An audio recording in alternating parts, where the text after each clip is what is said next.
Chapter 504. Odin wanted to walk the path of faith to become a god. It was obviously not as easy as he had imagined. He had only collected 43,800 of the 10 billion faith points, although he was only one step away from collecting 10 billion. But the step was a little big. If he wanted to forcibly step over it, he would definitely pull down the bad guys. The faith points that were given to him for free were all NPCs that he had saved from the Dark Army. They had automatically developed faith in this savior of their own accord. These faith points could also be called divinity. 10 billion divinity points together was the godhood. For every 1% divinity Odin collected, he could increase all his attributes by 0.3%. It seemed that when he went from the legendary to the deity realm, all his attributes would skyrocket by at least 30%. Perhaps there would be a qualitative change after he completely condensed the godhood. But this was something that William did not understand. In his previous life, he was at the legendary level at his strongest. He had not yet walked the path of faith to become a god. Similarly, if he lost 1% divinity, he would also lose 0.3% of all his attribute. How could his faith decrease? For example, the NPCs that Odin had saved were now grateful to him. They felt that he was their life mentor and their life faith. But after some accidents, their minds changed, and their faith naturally changed. After all, creatures like believers needed to build temples and be maintained by clergymen. And intelligent creatures had a very bad problem, which was that their temperament changed too much. If the faith of a believer changed completely, then his previous contributions and accumulated faith would be completely wiped out. In this way, Odin's divinity points would inevitably decrease. This also proved why many fanatics in novels and television dramas could be blessed by the god. Because these fanatics were the children that the gods liked the most. So making the believers always believe in themselves was a problem that all the gods were most concerned about. Was there any other way to obtain divinity points? Of course there is. A magic mineral vein can increase the divinity points by about 2%. William's mouth twitched. He had thought about this problem a long time ago, but he never thought of it. If he relied on eating mineral veins to level up, he would need a total of 50. The number of sacred veins in a human empire is only a few dozen mineral veins. Moreover, as long as the magic mineral vein is not completely damaged, it will not disappear completely. So the magic mineral vein is equivalent to the foundation and heritage of a force. Stealing someone else's mineral veins was like the old man next door stealing someone else's wife. If he was discovered, he would be drowned in a pig cage. Just look at Gert's head that has been beaten into a pig's head, and I know that this kind of thing is too dangerous. It's better if I don't do anything. His Royal Highness sighed inwardly. This was not the era of the gods, and there were many unowned magic mines. Even Gert had given up the idea of stealing an electric car to support himself. How could he still dare to break the law? It was obvious. As an emissary of justice and light, Odin was clearly not that kind of person. In fact, it wasn't that Odin had never seen an ownerless ore vein, but he felt that since he had found an ownerless mine, it naturally belonged to him. So he asked William to move it back to the City of Dawn. There were a total of 5 mana mines in the City of Dawn. 4 of them had been discovered by Odin while he was digging. After all, Gjorti had taken care of him back then, so the extra tips he earned naturally had to be hidden in his little vault. However, players can also provide divinity points.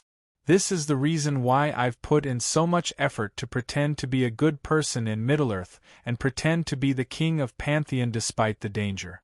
Odin glanced at the information panel. There were very few players who believed in him. Why was this so? It was because if a player believed in a god, it meant that he would have to change camp. His accumulated reputation and contribution points would be depleted. So there were not many players' information on the information panel. Obviously, the little sheep of the European countries were not too stupid. They were afraid that he would run away. Among the hundreds of players who believed in him, they were probably some players sent by the big guilds to test the waters. They wanted to see if there was a need to invest in him. In other words, they didn't think that he could create power, and they didn't think that he would stay here for long. For the time being, they didn't dare to change camps on a large scale. William already knew this problem in his previous life. This was also the key reason why Odin wanted to stay in Middle-earth. There were many players in Middle-earth. Of course, the number of players was still very small compared to the NPCs. They were a bunch of scumbags who had abandoned their previous camp. But it didn't matter. He was fine. He didn't care if these players were second-hand goods or not. He was more than happy to have other people's little sheep run into his sheep pen. Why would he kick them out just because they had a stamp on their butts? He wasn't afraid that the grassland wasn't big enough. He was afraid that there wouldn't be enough sheep. As long as Odin developed well, he would be able to rope in the millions of players of Middle-earth into his faction, and they would definitely become fanatics. Perhaps at that time, with just these players, he would be able to walk the path of godhood. As long as the players believed in him and obtained enough benefits, they could accumulate faith to the level of fanatics. So after Odin resolved the survival crisis of the Fifth Grand Duchy, he didn't disappear immediately. Instead, he was like an NPC who was about to issue a mission. He stood proudly on the pile of corpses of the Dark Army, as if he was looking up at the sky and reminiscing about the past. He was handsome, deep, and had strong combat power. He was like a firefly in the night. No matter where he was so dazzling. The players in the city slipped out and ran to his side. Perhaps the players from other countries wouldn't be so proactive or disregard their lives. But this group of players was different. They were the players from Norway, Sweden, Finland, Denmark, and Iceland. The 5 Nordic countries. Even in 2334, even with the colonization of the Moon and Mars, there was no explosive increase in the number of players. But Odin was their mythical faith. It was as if you were playing an online cultivation game and met the Monkey King. This was what it meant to be a religion. It didn't matter if the player attacked them or not. Even if the player killed the player with a club, the player would greet him shamelessly. It was a name that had a fan effect. It was awesome. Odin has stopped. I'm not blind. He didn't stop at any of the Grand Duchies. He only stopped at our Grand Duchy. This means that our opportunity has arrived. We're going to rise up like the Chinese players. No, it's time to beat them up. A strong bald player carrying 2 axes shouted, "That's right, that's right. Next, the Vikings will be famous on the official website and forum. I've seen enough news about the City of Dawn. *T, aren't you a Dane? We're all Vikings now. How can we say that we're Danes when we meet our ancestor? Who do you think he is? Aren't you a little silly?" The axe-wielding player replied in a muffled voice. It was obvious that he was immersed in the game. The others nodded in agreement. The player was right. The myth of Odin originated from Norse Europe. The earliest myth appeared hundreds of years ago during the Viking Age. It was definitely the belief of the Norse and Vikings. But at that time, there wasn't a clear distinction between the nations. Hence, it was better to call them Vikings. Many guild leaders saw that their members were having a good time, so they said, "If Odin intends to create his own faction and treats us well, we'll join him. In the future, there won't be any distinction between the 5 nations. We'll be called the Viking Army. OJBK. My sword is thirsting for blood. The King of Gods is my faith. Even if he asks me to kill a guild leader, I'll carry out this mission. After I die in battle, my soul will enter the Valhalla Temple of Heroes." The guild leaders were speechless. They had been building affinity with them for a long time. They ate, drank, and flirted with girls. Now, they were going to kill them because of a virtual NPC? As the players got closer, Odin seemed to have sensed their arrival. He frowned and looked at them as if he was thinking about something. There were a total of 5 major guilds among the players from the 5 major countries. Among them, the guild leader of the ice warship, There's an Eye on the Egg, stepped forward and asked in a respectful tone, "Savior who defeated the dark creatures, you seem to have encountered some problems. Do you need help from us chosen ones?" "Oh, it's you group of immortal chosen ones again?" Odin glanced at them. Eyes on the Egg was a little nervous. But then Odin sighed and said in a deep voice, "I didn't expect that after 100,000 years, these dark creatures have started to cause trouble again. But even if I can kill hundreds of thousands, millions, or even tens of millions of dark creatures, I still can't protect everyone. Hence, I need a very strong force to help me." Many players' eyes started to shine. What did that mean? It was too straightforward. But I like it. Eyes on the Egg swallowed his saliva and said, "I don't know what you think. Can you see if we can do it? We chosen ones can't die. We can definitely help." "Oh, you guys can do it, right? If I still had billions of believers, I wouldn't even need to think about these small things." Odin pretended to be arrogant even if he lost his believers. The Nordic players all nodded. "You are the king of gods, you have the final say. No matter how you act, we will believe you." After all, this legendary big shot who appeared in the name of Odin was the legend of their nation. Others might not protect Odin, but they had such a responsibility. For example, you wouldn't let foreigners scold your legend. Then Odin continued, "If you are interested, you can become my first batch of believers in this era. Help me build a temple and increase the number of believers. Only then can I recover from my injuries and better protect the gods' continent." Ding dong. Prompt: Do you want to believe in Odin? Believe in the Lord of Light and Lightning. Prompt: Do you want to change factions and join Odin's faction? Prompt: By changing factions, you will give up all your previous faction reputation and contribution points. Triple quality. The players present all saw this prompt. Initially, some of the guild leaders wanted to ask what benefits there were in joining the faction. But when the ordinary players saw that the existence of a legend had started to invite them, why would they hesitate? If there was a limit to the faction, it would be a huge loss. In less than a minute, Odin's attribute panel was flooded. Hundreds of thousands of messages appeared. 3 minutes passed. All the players in this city changed their appearances and joined his faction. His divinity value skyrocketed. Therefore, Odin was delighted, but he still said in a calm tone, "Since you believe in me, you have to know. My name is Odin, the Lord of Light and Lightning. And your current mission is beep beep beep. Godhood. Build Odin's temple, spread the teachings of the Lord of Light and Lightning, and help Odin condense the godhood again. Protect. Kill dark creatures, maintain justice and peace. Believers. Let more NPCs and players believe in Odin." 3 missions. The rewards were more or less the same. It was nothing more than money, experience, and faction contribution points. But when they saw that they could become clergymen as long as they accumulated a certain amount of faction contribution points, and they could even obtain the blessings of the gods, their expressions changed.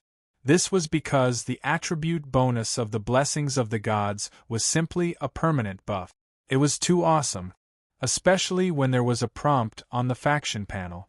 The stronger Odin was, the stronger the blessings were. One sentence.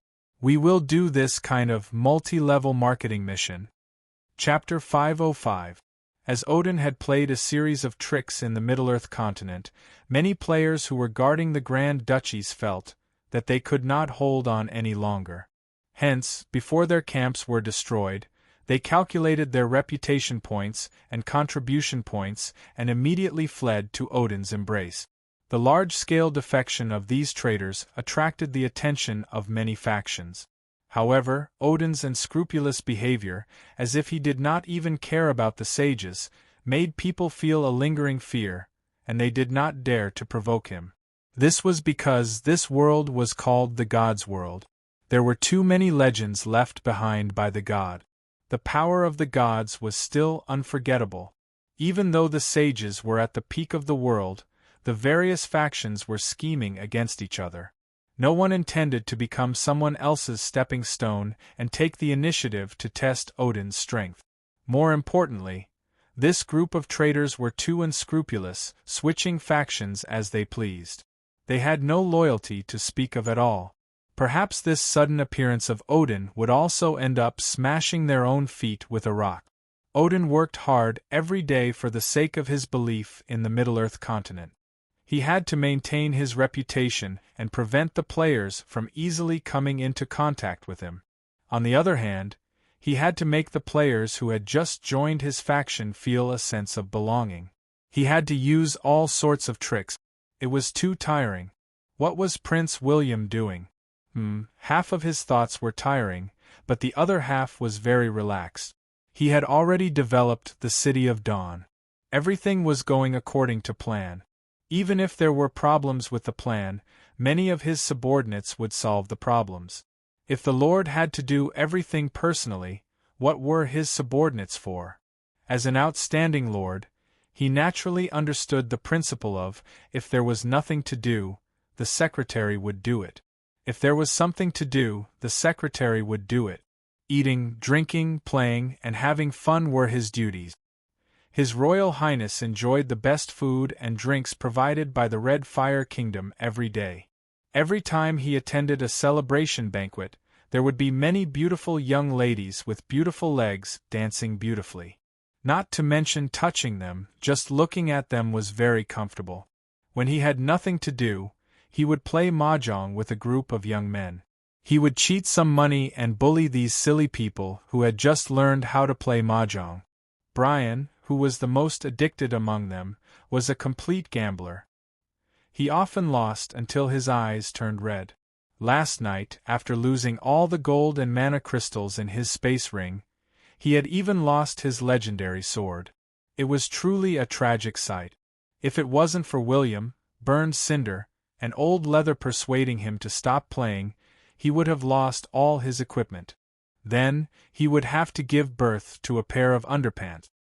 His Royal Highness couldn't imagine what kind of weapon this guy would bring to the battlefield when the war really started. In short, there weren't too many ways to have fun.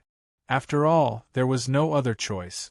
Even if the rich lived in a war fortress, their lives were still as simple and boring as ever. But are rich people really happy? No, you can't understand their happiness at all. What were the players doing? The darkness invasion had not ended. They had to work tirelessly every day to deal with the dark creatures. They worked from morning to night, day and night. It was even more tiring than going to work. But experience, gold, materials, these were all things that could make one stronger. He was completely willing, and there was no way to stop him. At this moment, the Lonely Mountain squad crossed over mountains and ridges. After traveling for thousands of miles, they finally arrived at their destination. He didn't know if it was because this team was too strong. Along the way, besides the assassination during the Darkness invasion, they didn't encounter any other threat. Well, it was more likely that Gert and the Dark Shadow Alliance had extorted the dwarfs, which made them feel a little distressed. But Odin also knew that even if they arrived at the Lonely Mountain, they couldn't easily open the gate.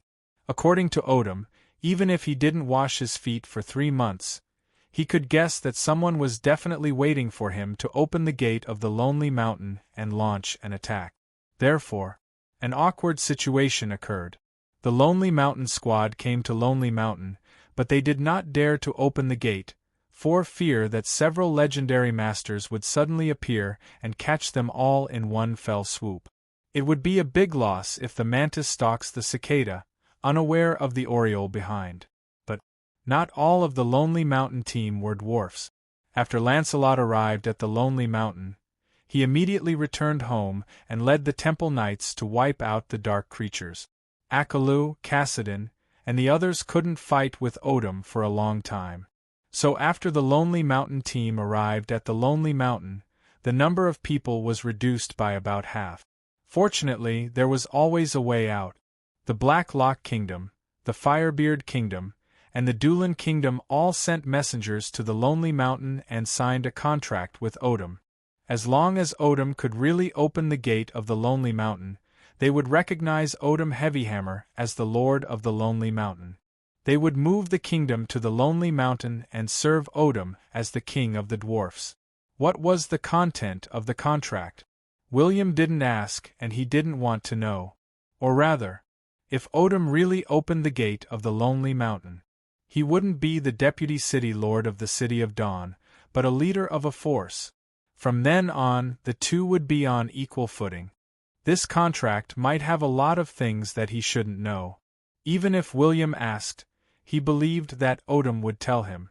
But it was easy to have a gap in the relationship between people because of some simple questions. William didn't need to know everything. Those who wanted to achieve great things didn't care about trifles. In particular, William also believed that Odin wouldn't be too stupid. He had been the deputy city lord of the City of Dawn for 10 years, and he had always been cautious. He had participated in all the big and small matters of the City of Dawn. He was smarter than others thought. After Odin left, it seemed that the City of Dawn would lose a lot of things. Because many of the dwarfs who were blacksmiths in the City of Dawn would leave the City of Dawn and return to the Lonely Mountain.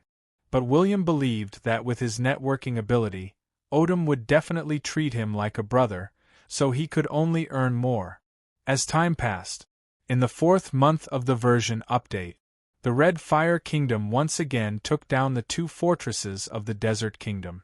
The epic professionals from both sides fought many times, and the Causeway Bay Fortress was destroyed. Under the leadership of William, the Red Fire Kingdom had a lot of advantages. But when the Red Fire Kingdom was about to launch the final battle, Azir, the Desert King, personally attacked. The Desert King Azir personally took action. With a wave of his hand, he threw out more than a dozen desert puppets with epic combat power. The Red Fire Kingdom immediately lost 3 epic professionals. The loss was simply too great. Now, in front of the fortress of the Desert Kingdom, there was a temporary pyramid made of sand. Above the pyramid, there was a throne made of golden sand. Azir sat high up on his throne, with a total of 13 tall, expressionless desert puppets in front of him. In midair, William frowned as he looked at the 13 desert puppets that were holding long spears. They were not simple magic statue puppets, but elemental puppets. There were complex runes in their bodies, and their cores were magical crystals. As long as the runes and magical crystals were not completely destroyed, they could continuously recover. In particular, there was a lot of sand at the border of the battlefield, which gave the desert puppets a lot of health points. In addition, they could be controlled by Azir. Even William couldn't destroy their cores or runes. In short, this group of desert puppets with shocking killing power and unafraid of death brought a lot of trouble to the epic-ranked experts of the Red Fire Kingdom. They also allowed the epic-ranked experts of the Desert Kingdom to gain the upper hand again. And the king of the Red Fire Kingdom, Vikru. This powerhouse, who had officially stepped into the legendary realm 3 years ago, was also sitting on the blazing flame throne, looking at Azir indifferently. After a brief exchange of glances, Vikru sneered and said, "I thought you would allow the fortress to fall and only attack when the king's city is attacked." Azir was silent. He looked behind him as if he was saying that if William's father-in-law appeared, they could still talk. As for William? "You're not worthy." Vikru was angry, but he was shrewd. He knew that Azir, who had become a legendary expert for hundreds of years, had many tricks up his sleeves. Vikru had only become a legendary expert for 3 years, so he was not a match for Azir. But there was a crucial problem. Or rather, after seeing the sarcastic smile on Azir's face, he knew that Azir already knew that his father-in-law was being held up by the legendary powerhouses of the dwarfs, and could not rush over for the time being. But the main attack had begun. Out of the remaining 700,000 soldiers of the Red Fire Kingdom, 500,000 of them were wearing their armor and walking towards the battlefield.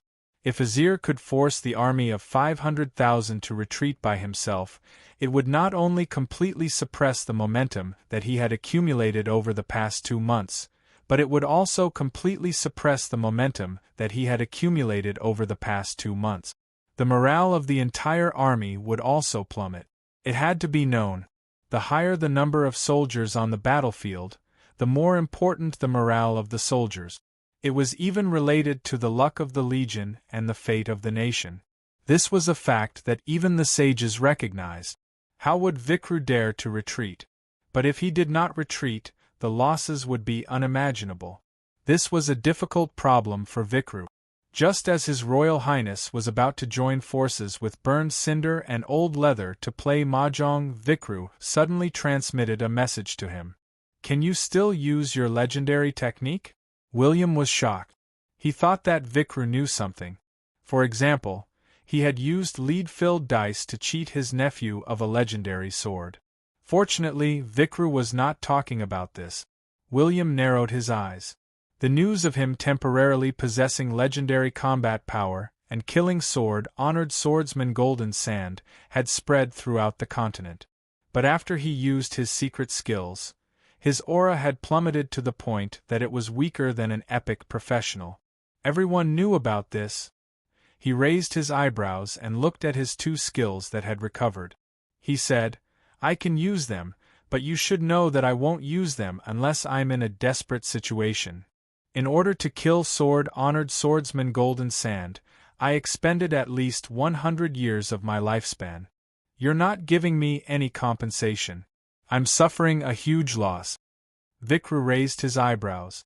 When he heard William complaining about being poor, his heart skipped a beat. But didn't William use them at the Epic Title Conference? 100 years of lifespan? At most 50 years, 50 years was not a small amount. Even if William was a handsome half-elf, 50 years was a significant amount of lifespan. Vikru understood the side effects of using such a technique. But it was for a greater victory.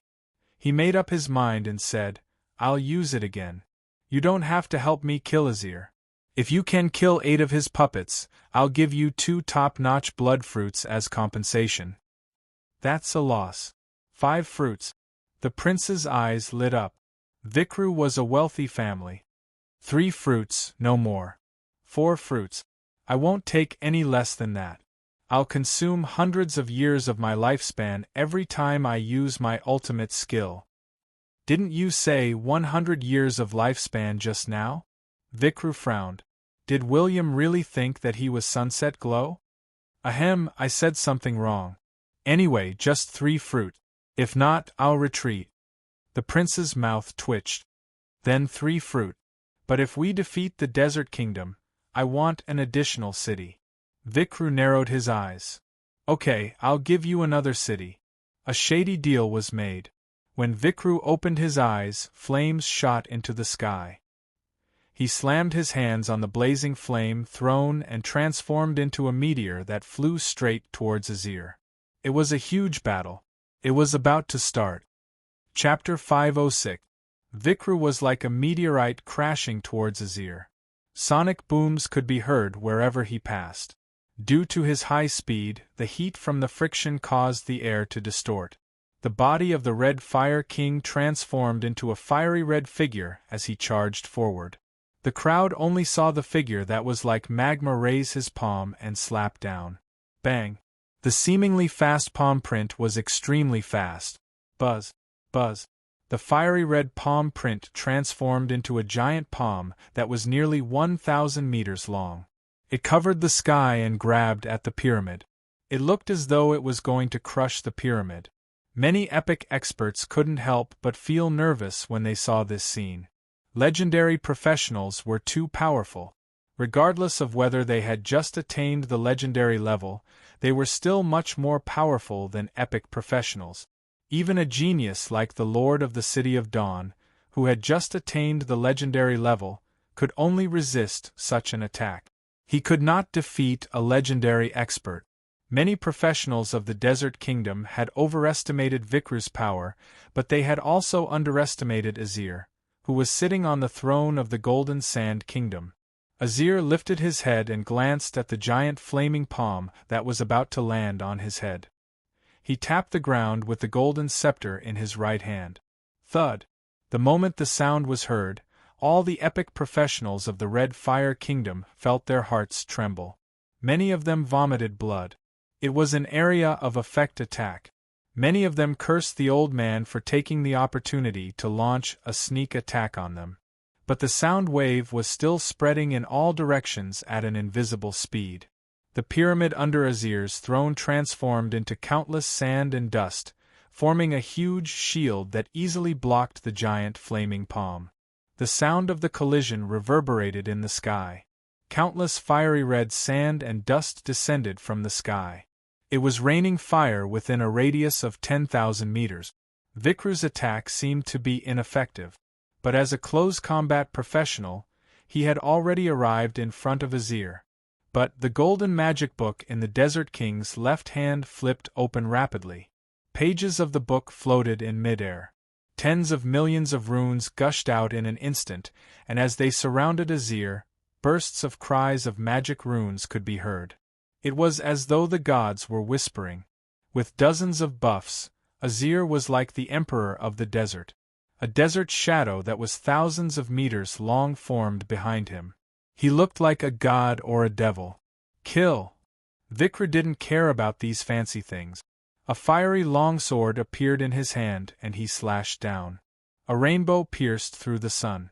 A blood-red saber light appeared in the sky and slashed straight at the huge phantom. Afterward, not only did the desert shadow resist the saber light, but it was also squashed like a little chick, causing it to cry out in pain. Meanwhile, the epic experts of both sides attacked from the left and right. Even if Vikru wasn't Azir's match, they wouldn't be able to determine the victor in a short period of time. Many epic experts tacitly avoided the battlefield of the legendary experts, fearing that they would be injured by the aftermath. 13 desert puppets were dispatched as well. They were useless against Vikru, but when they joined forces, their fusion skill was extremely powerful. An epic profession was no match for them. The prince was not in the mood to go easy on them. This battle concerned the interests of the City of Dawn. Seeing that Brian was holding an epic sword, he immediately threw the legendary sword he won yesterday to him and roared, "I'll lend you 3,000 magical stones for an hour. If you break anything, I'll pay for it all, at least 30,000. Okay. Brian was in a sorry state after losing the money, but he was decisive in the battle. He took the Crimson Flame longsword and charged at his old opponent with a surging aura. Blood Hand Butcher Guga's arms shone with a resplendent golden light. When he looked at Brian, he even teased, "Come on, your king has been beaten to a pulp. Today, I will beat you until you call me daddy." Brian responded and instantly engaged in battle with Gugas. Burned Cinder, Diablo, and Old Leather each had their own opponents. Since the Desert Kingdom knew that this was the final battle, the veteran epic experts who were hiding in the Desert Kingdom came out. Within 3 seconds, the battle between both sides had reached its climax. The 500,000-strong army of the Red Fire Kingdom did not stop either. While the experts were fighting, the army took the safer route and charged toward the remaining 3 fortresses of the Desert Kingdom from all directions. But it was obvious. The prince wanted to kill the desert puppets. In fact, Azir had the same idea. Zhao Zilong had 1 stone of luck, and the rest of the desert puppets owed him 2 stones. Even the sun god with the divine light sword was dead, let alone the desert puppets with the long spears. His Royal Highness was very confident, but when he rushed into the battle circle of the 13 puppets, accompanied by the lightning blade light, he immediately felt that there was something wrong with these 13 puppets. It was a magic formation. The positions of the 13 puppets could form a magic formation. Not only did it increase their combat power, but it also suppressed all of William's attributes by 10%. What a scam! The battle formation was poisonous. 6 of the spears pierced through the air, while the other 7 puppets blocked all of William's escape routes. William had lived for many years, but he had never seen anyone kill him. He was not convinced. Hence, poof, poof, poof. 6 bloody holes appeared. His health points dropped by 30,000. William's expression changed. He immediately activated the power of the Saint Spirit to increase all of his attribute. If not, he would not be able to withstand the attacks. But before he could retaliate, the 6 puppets retreated to defend themselves. The remaining 7 puppets attacked at the same time. It was another round of beating. William's pride was immediately tarnished. The coordination of the puppets was too good. But the 13 puppets' spear attacks were endless. Dozens of spears attacked at the same time every second. They did not give William any time to think. His Royal Highness also abandoned his sword. He waved his arms, and countless illusions appeared. He was like a god with thousands of hands. Anyway, he clawed at the puppet. It was also known as combat instinct. The decisive battle between the 2 kingdoms had attracted the attention of many forces. Naturally, a live streamer like Fatty would not fall behind. In addition, the attention of the players was always on William. Many people saw William being beaten up by the 13 puppets. The ancient spearmen have luck. Prince William can't even defeat them. Sigh, I'm going to change factions. Yes, I'm going to the Middle-earth continent to look for Odin. But you guys seem to have forgotten something. The ancient archers have many cheats. This comment was like the fuse of a bomb that had been ignited. William felt that his intelligence was not high enough to find the weakness of the formation. Hence, there was no need for him to use any tactic. His path was to defeat all tactics with brute force. At that moment, dozens of spears stabbed into William's body. Pain and pleasure coexisted. Every professional who had the endowment of being a meat shield enjoyed the pleasure of being beaten up.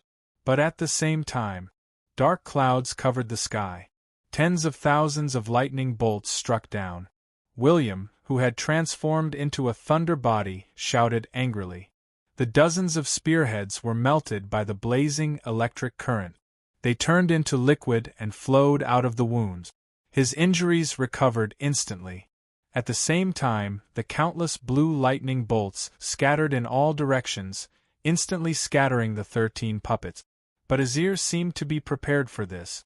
While he was beating up Vikrul, he snapped his fingers, and the 13 puppets collided. Boom! Countless runes fused together. A desert puppet that was 7 to 8 meters tall appeared in front of William with a legendary aura. Gosh, the spearmen can cheat too. The players could not help but exclaim in surprise. They knew that William had an ultimate move. But when the spearmen also cheated, they could not help but worry for the shepherd. Because if the shepherd died, they would have to change the sheepfold. They did not know if there would be delicious grass in the future sheepfold. What if they did not have enough to eat? Hence, the players were very worried about him. But at this moment, time slowed down. With William as the center, everything within a 30-meter radius fell into a state of time deceleration. Unless one was a sage, he could not break it. This move only lasted for a short 10 seconds. But these 10 seconds were completely unexpected to Azir. Everyone watched as Lord William wielded the Thunder Slash, which was flashing with electric arcs, and slashed at the desert puppet. In just 3 seconds, he had slashed dozens of times. The recovery speed of the puppet could not keep up with the speed of the injuries. 7 seconds. Not a single inch of the desert puppet's body was intact. A large number of runes were exposed. 9 seconds. A bolt of lightning descended from the sky. The Thunder buff was detonated. Countless negative buffs were activated by William. Boom. It was accompanied by a violent explosion. White light was dazzling. The desert puppets that had fused together were forcibly destroyed. The surface of the 13 puppets also started to show signs of energy leakage. While the spectating players were cheering, Azir casually glanced at William. Then, he threw 13 puppets at William as if he was casting beans to form soldiers. William's heart skipped a beat. He was legendary, but his skills had a time limit. He believed that he could defeat these puppets in the remaining time. It was a pity that he could not behead more puppets to collect their corpses. But Azir seemed to have guessed William's thoughts. He threw 13 puppets at William as if he was throwing jelly beans. Instantly, the players were dumbfounded. The experts of the Red Fire Kingdom were also dumbfounded. In William's previous life, the reason why the Red Fire Kingdom could defeat the desert was because of Vikra's father-in-law. It was a pity that the dwarfs had intervened, and the situation was reversed. The prince's face also became expressionless. He glanced at the 13 broken puppets beside him, in addition to the 26 undamaged puppets. Not bad. Not bad. William took a deep breath. It was just casting beans to create soldiers. Did William think that he, the Saint Soul Enchanter, was a vegetarian? Did William think that he was an enchanter who did not have forbidden spells? Did William think that he had a good relationship with the goddess of magic for 10 years and had a good impression of William that he had never learned any magic skills? Did William think that his hobby of wandering around the battlefield and collecting corpses was to loot the corpses? Perhaps it was. But he wanted to collect the corpses of the epic professionals and refine them into his puppet. Soul professionals. Mystery professionals. Was it a group battle? William had looted 23 epic professionals' corpses. Who was he afraid of? William waved his hand and 23 epic professionals' corpses appeared on the battlefield. Among them were Sword Honorable Golden Sand, the former beast trainer city lord, and Cassini, who had turned into a lich and self-destructed. William pieced together the corpses into a tragic corpse. There were 7 or 8 orcs, as well as the epic professionals' corpses that William had killed in the past 5 years. All of them were brought out. Every corpse was made up of magical metals and flesh. In the next second, William shouted angrily, "Saint Soul, return!" Swoosh, swoosh, swoosh. Streaks of Saint Soul descended from the sky and merged into the bodies of the epic professionals. More than 20 epic professionals' auras appeared on the battlefield. The situation was reversed. The tables were turned. William looked deeply at Azel, who was a little confused, and suddenly said something very thought-provoking. "Don't die." Azir took a deep breath and thought to himself that this little bastard should be killed. Even this kind of trash was thinking about his corpse? Let's not talk about anything else. Even if I die, I'll die without a complete corpse. Little rascal, just you wait. When I'm free, I'll kill you. Chapter 507. Many people took a deep breath. But they were all stopped. Only Old Leather used his time ability to rush to William's side. He wanted to protect William. This secret manual had never appeared on the exchange list. Not even an incomplete one could be found. Viscount of Darkness, come out and die. Is Prince William under your control? After stirring and shaking, an unknown chemical reaction occurred. It was very magical. After 5 minutes, a brand new Saint Soul would appear. The soul looked similar to the original soul. Even Chongli Jyoga couldn't help but murmur, "Isn't His Highness a tank ranger who specializes in close combat? I remember that he only has a few supportive spells, but this one is clearly a little abnormal. It's not any worse than a forbidden spell." Trump card. It was simple. William had said that it was a group fight. Dying in battle was an honor. But the Lord of the City of Dawn had killed Likangrola. It was a great honor for the magic sanctuary. But at this moment, what about the method of creating Saint Souls?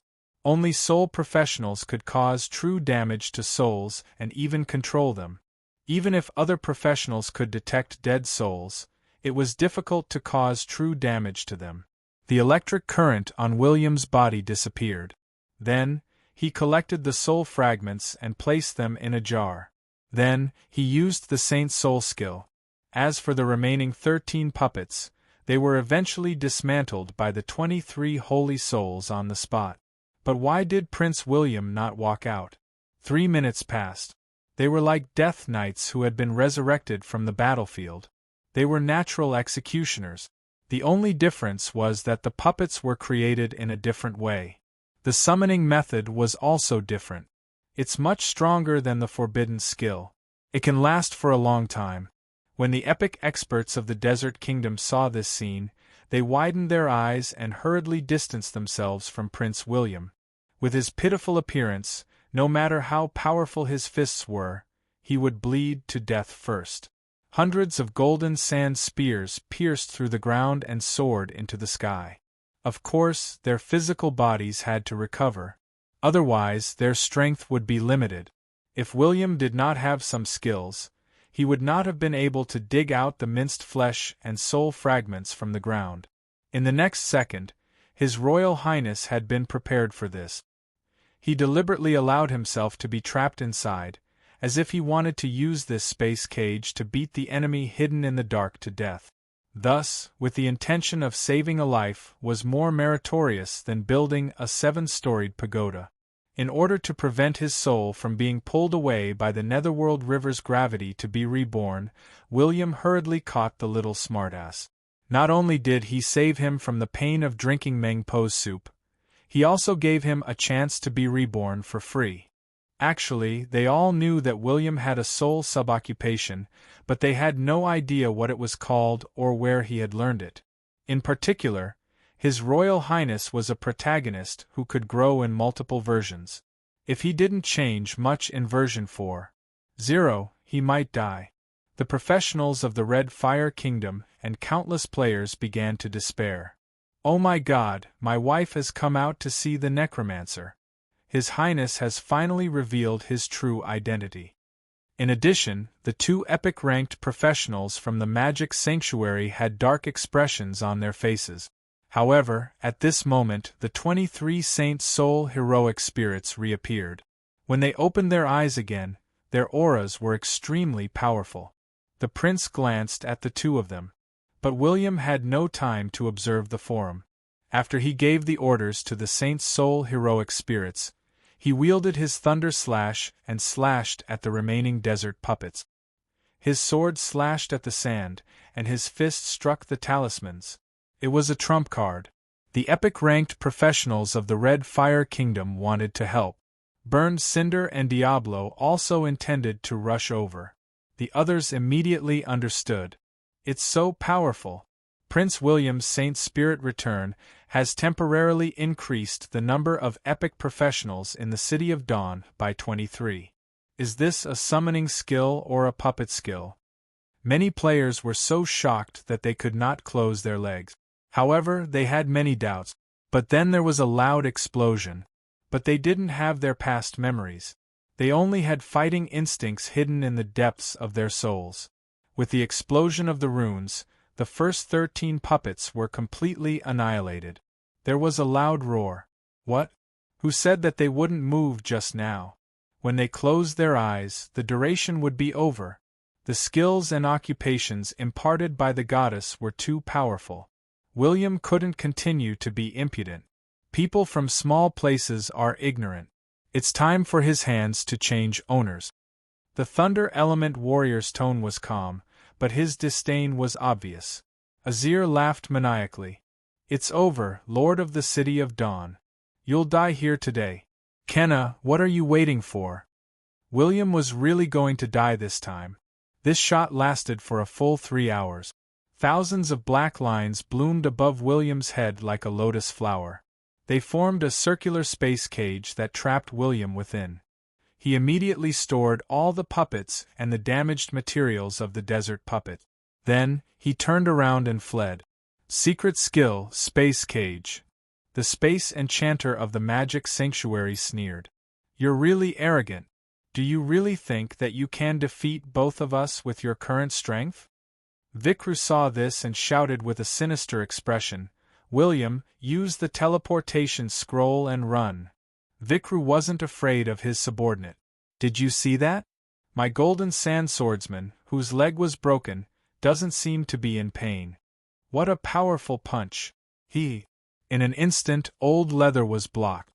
Following the explosion of the spear, Old Leather was sent flying hundreds of meters away. Azir felt that this was the best opportunity to kill William. How could William have so many trump cards? Which of William's puppets was the weakest? I, William, have a lot of money with me, William wanted to say. The more soul fragments there were, the more battle instincts they would be able to stimulate. They might even be able to unleash their trump cards and ultimate moves, erupting with abilities that were on par with their former strength. This guy walked very easily and didn't seem to be in any pain. His soul was also happily circling around his corpse. Looking at his face, he seemed to have a strong desire to live. William went all out again. As the Thunder Realm expanded, the area within a radius of thousands of meters turned into a sea of thunder. William's expression changed. He had been too arrogant. Not only had he forgotten the duration of his ultimate skills, but he had also forgotten the duration of his puppets. In a fast-paced war like the Gods' Continent, the duration was long enough. But now it seemed that it was different. But his brother, the Saint's Soul, Necromancer, and other mystery mages had similar tactics. They seemed to be a superpower occupation that would slack off in the early stages and explode in the later stages. Everything in sight was dazzling blue thunder, electric arcs, and lightning. Obviously. More importantly, Old Leather of the City of Dawn had killed the sacred envoy of the Western Magic Sanctuary. Buzz. Buzz. More importantly, the Saint's Soul heroic spirits were also stunned and did not move at all. It was a huge hole. Anyway, when the Holy Soul heroic spirit was summoned, it didn't look as scary as the necromancer's and undead spirit. Instead, it looked a little holy. In short, it wouldn't be too scary. William waved his hand. But after death, his soul could not be resurrected. That was the saddest thing. The Saint's Soul heroic spirits were the puppets controlled by William. It was not wrong to call them necromancers. They were a group of emotionless and intelligent heroic spirit. Which puppet was the most powerful?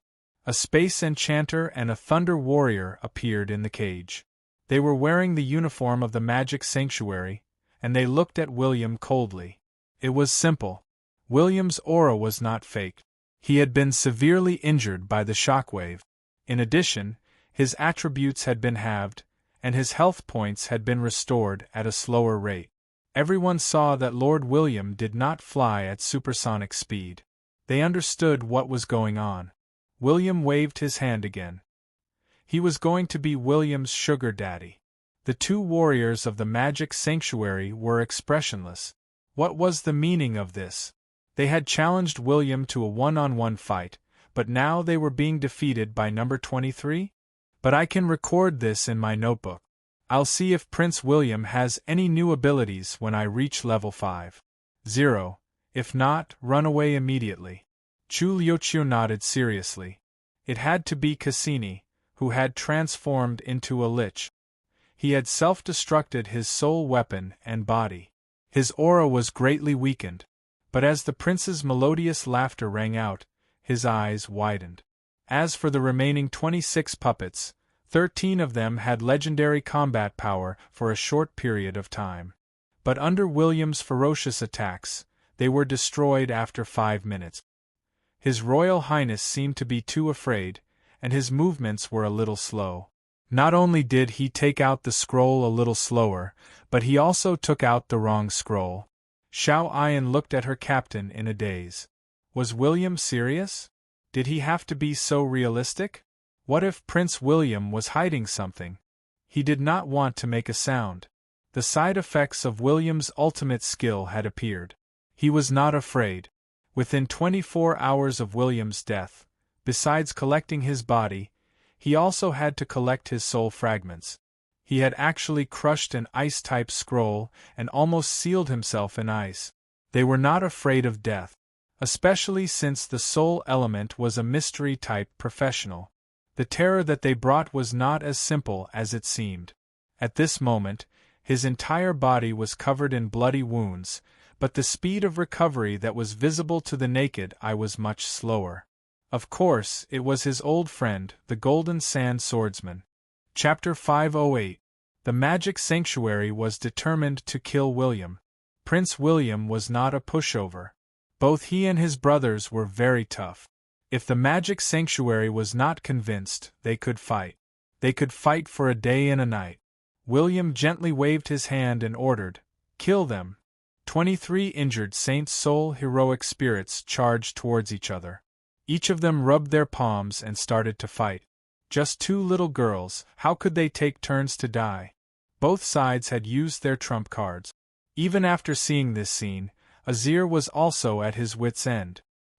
He couldn't do anything to do anything. Actually, Vikru could not completely stall William. As a legendary great enchanter, he had the chance to kill William. At least, that was what Vikru thought. Even a legendary great enchanter had the confidence to kill an epic professional, but as a legendary great enchanter, he did not care about his reputation and killed an epic professional. Not only did he offend the great enchanter of the City of Dawn, but he also offended the Blackleaf Elves. It was the Blackleaf Elves' kingdom. In a situation where everyone's backing was not small, if the small killed the small, no matter how many people came, no matter how much revenge they took, they were all small. The older generation could kill the insignificant ones. In that case, let's see which faction has more old fellows. William had been killed by a legendary expert, but no one had sought revenge. Wouldn't others think that the Blackleaf Elves were easy to bully and that any power could just walk all over them? So it was understandable. As long as the Desert Kingdom was not in a desperate situation, and Azir was not determined to die, he would not make a move. Especially when Azir's eyes flickered. If the magic sanctuary were to lose 2 more members, it would be the best time to drag the magic sanctuary into the war between the 2 nations. This game of chess, which he had fallen into a hopeless situation, might even allow him to revive once and for all. Although the magic sanctuary would definitely vent their anger on him, he was a grand magus who had lived for several hundred years. Even if he hadn't joined the magic sanctuary before, he and the magic sanctuary had worked together dozens of times. Even if he didn't give face to the magic sanctuary, he still had to give face to the Buddha. Hence, he could not attack William. He wanted the Lord of the City of Dawn to kill the 2 useless people so that the magic sanctuary would send more epic professionals. It was totally conceivable. For the 3rd time, the magic sanctuary would definitely dispatch no less than 10 epic experts, and they would all be the strongest of their kind. 2 waves of kills were enough. The magic sanctuary should also see the true combat power of the Lord of the City of Dawn. It could even be said that only by fighting with the top forces would others completely acknowledge William. As long as he could survive, the name of the City of Dawn would spread throughout the continent. However, wanting to step on the head of the magic sanctuary and rise to the top was obviously not that simple. A blood feud had already been formed. The Desert King trusted the magic sanctuary, so he would not give William a 3rd chance. The 2 epic professionals sent by the magic temple were quite strong. At the very least, he was a top epic professional at Burned Cinders level. He was only slightly weaker than Old Leather, who was a time warrior. This showed just how powerful the Temple of Magic was. Their original plan was to trap William in the space cage when he used up all his trump cards and the side effects appeared. Then, they would work together to kill William. However, with the appearance of the 23 Holy Soul heroic spirits, the situation changed once again.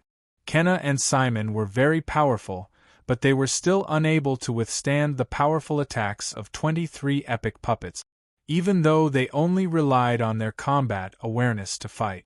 Any intelligent creature would be afraid of these puppets that did not know what death was. Fortunately, Kenna was a space enchanter. Even if he could not break out of the space cage, he could use his own methods to pull the puppets in the space tunnel and delay for time. 1 hour.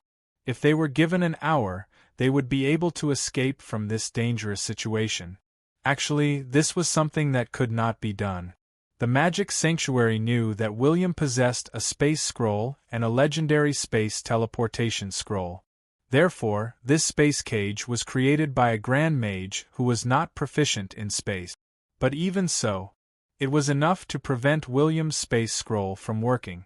But they were also unable to break out of this space cage. However, the situation was reversed. Kenna could only pull the Thunder professional Simon along. Both of them kept traveling in the space tunnel. The space tunnel was only 10,000 meters long, but it was too short. They had to constantly leave the space tunnel and enter it. As a result, even though they were in the space tunnel, they were often bombarded by energy. In particular, this kind of temporary space tunnel was like a supercar racing on a country road. It was fine if the car was rubbing against the ground, but it would overturn at any time. The two of them were often beaten up and chased out of the space tunnel. When the two of them overturned the supercar, it would be the time for the Holy Soul heroic spirits to attack. D***MN. As long as I can get out of here alive, I will definitely find enough people to kill this D***MN guy. His Thunder God's hands, which can break through sage barriers, will also become mine. Simon vomited blood in the space tunnel as he roared in anger. Kenna was still pulling him along. His expression was normal, but his face was pale. Pulling a person along while jumping through space was very taxing on him. He could not help but glance at Simon beside him. He laughed coldly in his heart. You still want to snatch the Thunder God's hands? If I wasn't prepared to use you as a shield to delay time, would I still be dragging a piece of trash like you? William was a kind half-elf. He could not imagine Kenna's dirty thoughts. He only glanced at Cassini, who was slow and could not keep up with the rhythm. Ever since this guy was rebuilt, he had been acting like he wasn't very smart. His combat awareness was poor. If not for his broken lich body, which had some defense, he would have been destroyed. But now, he was wandering around the battlefield. Not only did he not cause any damage to the two of them, but he had also started to attack his allies. If the Holy Soul heroic spirits had their own consciousness, they would have killed this traitor on the spot. Trash, what's the use of keeping you? His Royal Highness waved his hand with a dark expression on his face, and kept the unwitting Cassini back into his space ring. He was only interested in this guy's body. He might as well keep him as a meat shield and shield. Meanwhile, William was no longer looking at the two members of the magic sanctuary. Instead, he turned to look at the Desert King, who was beating up Vikru. Azir wants to kill me. Or rather, the magic sanctuary also wants to kill me. I'm just a mercenary. I've only killed a few more people. Why are they treating me as their mortal enemy? William narrowed his eyes. His brain worked very fast, as if he was calculating the success rate of some kind of trick. 30 seconds. Bang. Once again, the prince punched open the spatial cage and walked out. When many epic professionals saw him, they could not help but feel nervous. Fortunately, his aura could not increase. But they did not want to be the scapegoat. They wanted to see if the Lord of the City of Dawn had other trump cards. But at the same time, mental chains. Vikru did not reject this familiar aura. While he was resisting Azir's attacks, he hurriedly asked, 6 blood fruits? I'll give you all 6 blood fruits from the treasure vault of the Red Fire Kingdom. I'll give you half of the magical stone mine. You're half dead now. Hurry up and leave. William raised his eyebrows. He was not talking about this, but since Vikra had said it, he would definitely accept such a reasonable offer. In fact, Vikru was also very uncomfortable. He was more afraid that William would die here. If the Blackleaf Elf Sage attacked, even if William did not die, he would suffer a lot. Vikru wished that this troublemaker would return to the fortress to slack off. He did not want William to die on the spot. But William suddenly asked, "Are you determined to kill him in one move?" William saw the 3 question marks in Vikra's mind through the mental chains, as well as a black face. Fortunately, the Red Fire Kingdom sage quickly replied, "Yes, it's a killing move. But I need a second legendary professional to help me trap him. That's my original plan. My father-in-law will trap him, and I'll kill him in one move. But you know I can only hold him back. I can't use that move. The charging time is too long. If it's too short, it'll be useless. William narrowed his eyes. Was it the burning heavenly blade? The longer the charging time, the more lethal it was? He vaguely remembered that after the third wave of darkness invasion, Vikru had charged his sword. That burning sword light had not only killed 3 million dark creatures, but it had also killed 6 legendary devils. That was a strike with the combat power of a sage. In that battle, Vikru's status and power had reached new heights. He had obtained the legendary title, the Burning Heavenly Blade. It was just like his sword technique. Many people even believed that he could build the fourth human empire in the legendary continent. It was a pity William stopped thinking about the past. He said in a deep voice, "I'll stop him. Tell me, how long do you need to kill Azir with your sword?" "I'll die if I lie." Vikru could not help but be stunned. Fortunately, he had good combat instincts. Not only did he block Azir's sudden attack, but he also counterattacked, causing Azir's buttocks to bleed profusely. "Yes, how long? But if I want to kill him, I want Azir's corpse, and you have to pay a high price." Vikru had to take William seriously. Every time he felt that William had run out of trump cards, William would come up with new ones. In particular, the opportunity to kill Azir was too rare. This was a rare opportunity. His brain worked furiously, and he replied within 3 seconds, 3 minutes.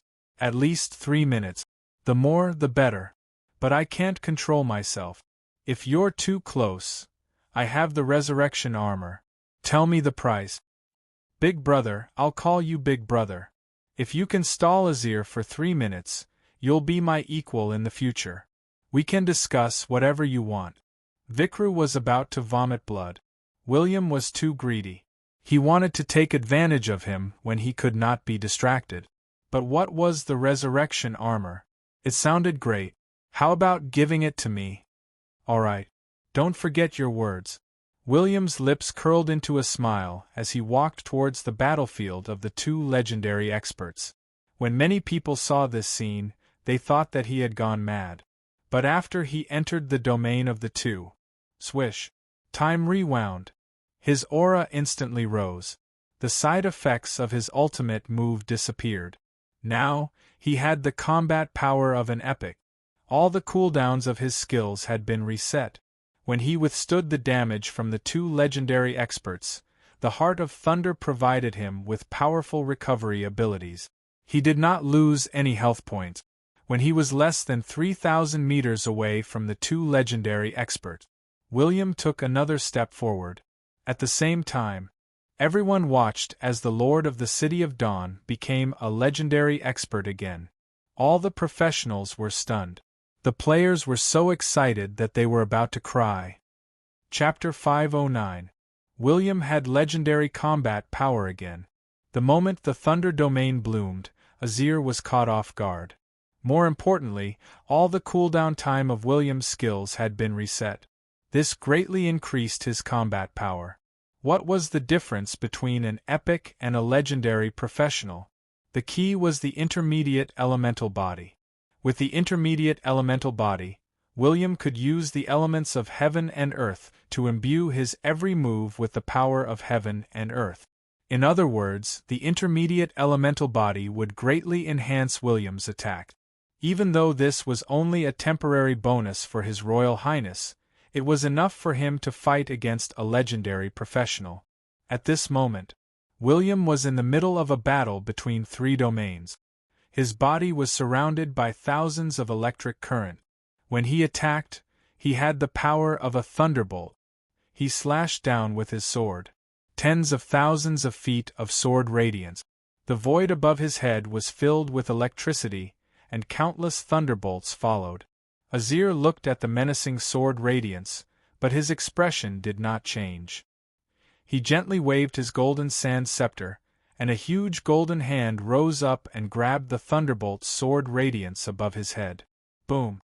The golden sand and the thunderbolt's sword energy spread out. Amidst the spreading shock waves, they were like reefs in a river. They did not move at all. But at the same time, Vikru seized the opportunity to retreat. He held onto his scabbard, and the effect of the elemental body was removed. His body did not emit any flames, but his clothes and hair fluttered without any wind. The scabbard vibrated wildly. In the short span of a few breaths, the fire elements around him disappeared rapidly, and they gathered in his long sword. "Are you trying to kill me?" Azir glanced at Vikru, who was holding his sword with his eyes closed. Then he looked at the Lord of the City of Dawn, who could not deal any damage to him. Azir laughed coldly. "But you're still too inexperienced." "How inexperienced are you? Old Sunset Glow, do you still want to try?" William narrowed his eyes. "You old scum. That was just an ordinary strike. There were no skills added to it." Next, his every move was accompanied by skills. He had to buy enough time for Vikru. The Desert King did not take it seriously. Even if the Lord of the City of Dawn had legendary combat power again, he would not be able to cause any damage to the Desert King. The most important thing was to interrupt Vikru's ultimate move. It was a pity William suddenly took a step forward and slashed again. The light of dawn. This strike was even faster and stronger. Accompanied by the ear-piercing sound of thunder, the long and narrow lightning saber light streaked across the space and cut off the domain in the field. Such a strong saber aura appeared the moment it appeared. Azel's brain had already sensed the intense crisis. After all, Azir was a magical professional. He wasn't a close-combat warlock like the white-robed knight. He was just a great enchanter who had added normal points. His defense wasn't as high as William's, who was in the epic realm. His usual defensive measures were all kinds of magic shields, all right? He really could not withstand this kind of saber light with just his physical body. The King of the Desert's expression changed slightly, and he let out a light shout. The moment the knife light arrived, countless golden sand wrapped around him, forming a huge object that looked like a golden sun floating quietly in the sky. Rumble. The 1,000-meter-long lightning saber slashed down. The moment the saber light touched the golden sun, the saber energy entered the body, and cracks appeared on the surface of the golden sand sphere like a spider web. But this was not the most shocking thing. When the remnant lightning saber aura struck the ground, it actually split open a gorge that was hundreds of meters deep and thousands of meters long. Countless professionals were dumbfounded. Was this the destructive power of a legendary professional? Was this the true combat power of the Lord of the City of Dawn? In the next second, the giant golden sand sphere finally exploded amid the rolling electric arcs. A trace of blood flowed from the corner of Azir's mouth. He did not seem to be seriously injured. However, being injured by an epic-ranked professional was enough to make him furious, and he didn't want to continue holding back. The golden sand ball exploded and filled the sky with sand. It transformed into two huge hands holding long spears that pierced the air towards William. William could not dodge in time. Dozens of sacred light shields appeared. Palm, palm, palm, the shields were pierced one after another. But before the smoke and dust could dissipate, the blood-stained Prince William took a step forward. There was an explosion, and the smoke and dust that filled the sky dispersed in the opposite direction of William like a mushroom cloud. It was as if a jet had suddenly reached supersonic speed. William was accompanied by lightning as he traversed through space and charged towards Azir. But in the next moment, the magic runes that were floating on the surface of Azir's body spread out like dancing butterflies. They transformed into a magic book that was thousands of meters long. Just when William was in front of Azir, the opened magic book was closed. Bang! The magic book was combined. It was sealed. But a crack appeared.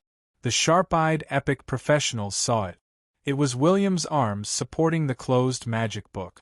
Azir was expressionless. He waved his magic staff, and countless golden spears burst out. He wanted to pierce William's body. But William's eyes turned blue, and two electric beams shot into the sky. As his gaze shifted, The golden spears that came into contact with the electric beams were vaporized. They hit Azir's chest. Bang! The magic book was combined. Azir spat out a mouthful of blood and took a step back. Azir was about to use the magic book to seal and crush William.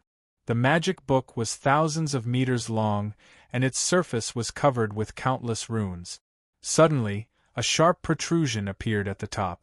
At this moment, Azir's eyes were bloodshot, and he cursed in his heart. "How dare you tear my magic book?" Crack! The thunder blade tore open the cover of the magic book. Thunder chop, thunder chop.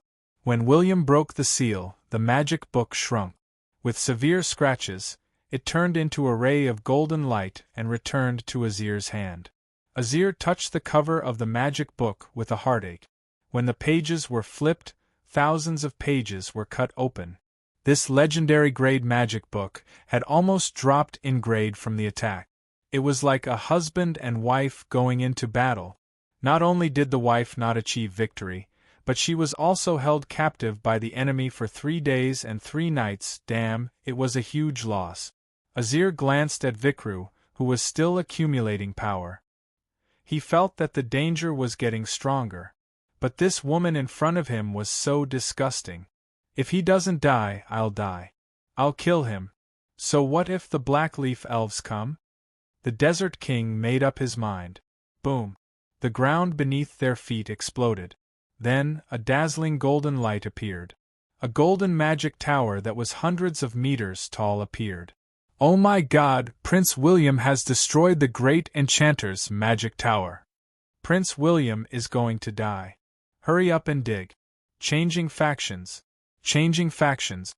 Countless players started spamming the comment. The players could not help but change factions when they were excited. Some newbies who had just joined the City of Dawn left their factions. In the end, they discovered that they had been tricked. How long had William been delaying for? 3.5 minutes. 3.5 minutes. When he saw the appearance of the magic tower and glanced at the grinning Vikru, he knew that things were getting out of hand. Vikru was not confident that he could defeat Azir with a magic tower. Hence, William glanced at Azir, who was still electrocuted. Suddenly, he shouted angrily. Thunder flash. He tore through space and suddenly appeared beside Azir. His arms hugged Azir fiercely with his majestic strength. His legs were still clamped around Azir's waist. The super strong man locked Azir down, making it impossible for Azir to break free quickly. Azir was shocked. His body plummeted like a cannonball. He wanted to land on his magic tower. As long as he had the chance, the two of them would not be able to kill him. However, Vikru, who had been preparing for a long time, finally opened his eyes. At that moment, heaven and earth paused. Time seemed to have stopped. Buzz. A sword radiance that was as bright as day appeared. It disappeared in a flash. It was extremely fast. In that second, all the professionals within a radius of tens of thousands of meters could not see any other light. There was only a dazzling sword. There was only a sword that was burning with white flames. William and Azir widened their eyes. They did not even feel any pain. They discovered that their bodies had been split into two and were flying to the left and right next. Rumble. The sword radiance was too fast. Only then did they realize that there was a thunderous explosion. Countless white flames burned in the air. The sword slashed horizontally, and a spatial crack appeared. It was as though the world had been sliced into two. It was a strange scene. However, Azir and William were not completely dead. This slash. The time to prepare was not long enough. Both of them were on the verge of death. However, Azir did not recover as fast as William. Both of them were sliced at the waist. But as William's inner armor emitted a burst of light of life, his split body reconnected and recovered rapidly. The prince did not have any hesitation or thought of showing mercy. He kicked Azir, who only had half of his body left. His hands were still making hand seals. Bang! His entire body was kicked out of the magic tower like a meteor. Azir's heart was filled with despair. Just 1 second. Just 1 second and he would have entered the magic tower. It was a pity.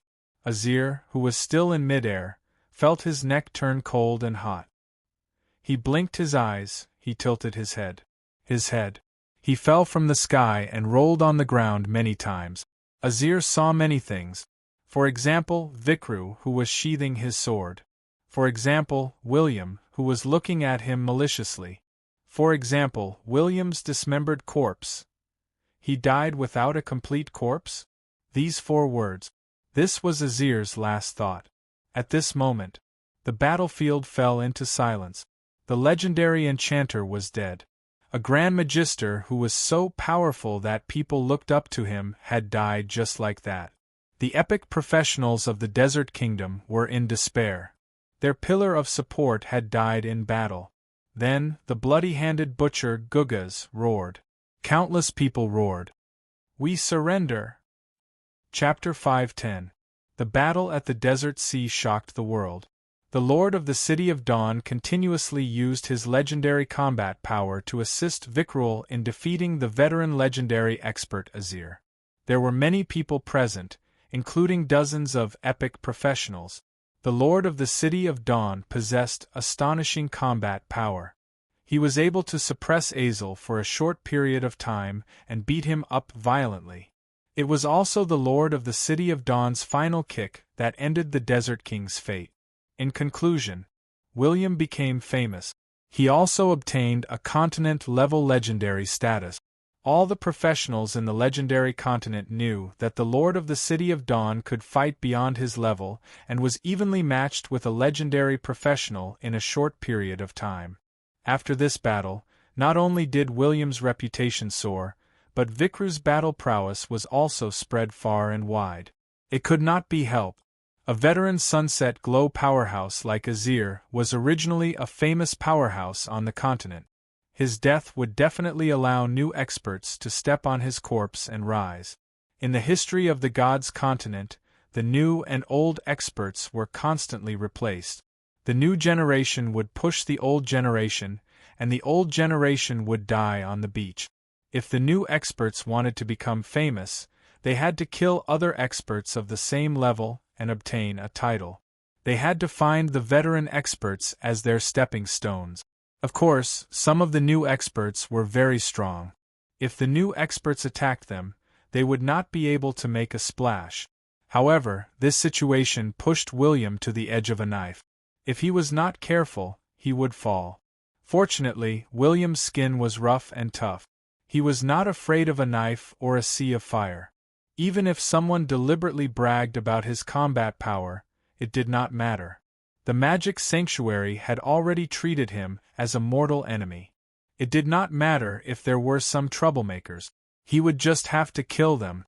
At this moment, the remaining epic experts of the Desert Kingdom had all surrendered. Gugas and the others were imprisoned for other arrangements.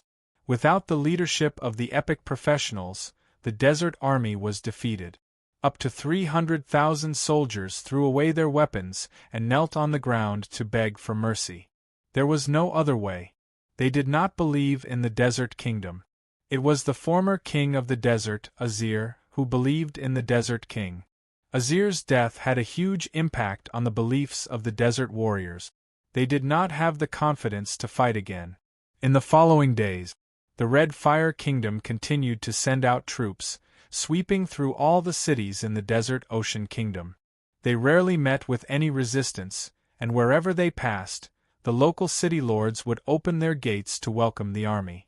Meanwhile, the king of the Desert Kingdom, which did not encounter any attack or danger, opened the city gates personally when the two armies arrived. He led his wife and daughter to kneel on the ground and respectfully welcomed the two armies into the city. He was a descendant of Azir. It had to be said. This Desert King's true combat strength and methods were terrible. He was willing to do anything to survive. The Red Fire Kingdom's army was very orderly and did not disturb the peace of the city. The Dawn Army wouldn't do the same. This was because the two of them were here to seize territory.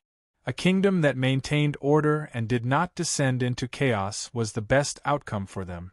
It was also easier for them to rule and control.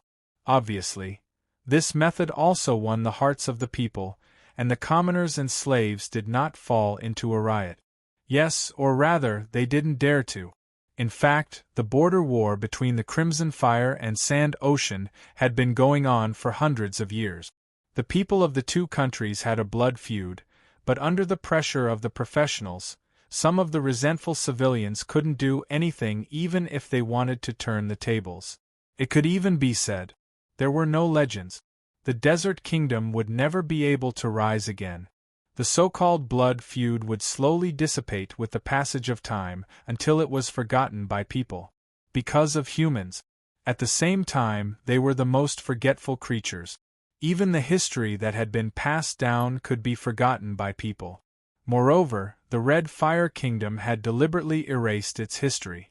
Hence, after only 4 months of war, due to the death of the Desert King Azir, the 367 years of history of the Desert Kingdom had turned to dust. At this moment, in the palace of the Desert Kingdom, William and Vikru were admiring the beautiful scenery of the garden at the back of the palace in the Desert Kingdom. This was a city built in the desert. The flowers and trees in the palace were very flourishing. It even gave people the feeling of a tropical rainforest, because there were many mages taking care of these plants. No water? It was okay. The ladies of the water element mages had a lot of water. Many rare plants could grow here. Some non-aggressive magical beasts and small animals were also running around. It had to be said that the former Desert King knew how to enjoy life. Not long after, William and Vikru arrived at a pavilion. Vikru waved his hand and placed a sand table on the stone table. On it were all the cities and small towns in the Desert Kingdom. Vikru waved his hand and removed 1/3 of the southern part of the Desert Kingdom near the Blackleaf Forest.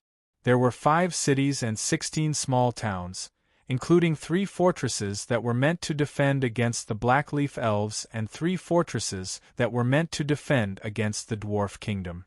There were more than 3.6 million people in this region, which was a quarter of the population of the Desert Kingdom. William did not waste any time and extended his claws. But the two of them shook hands and smiled.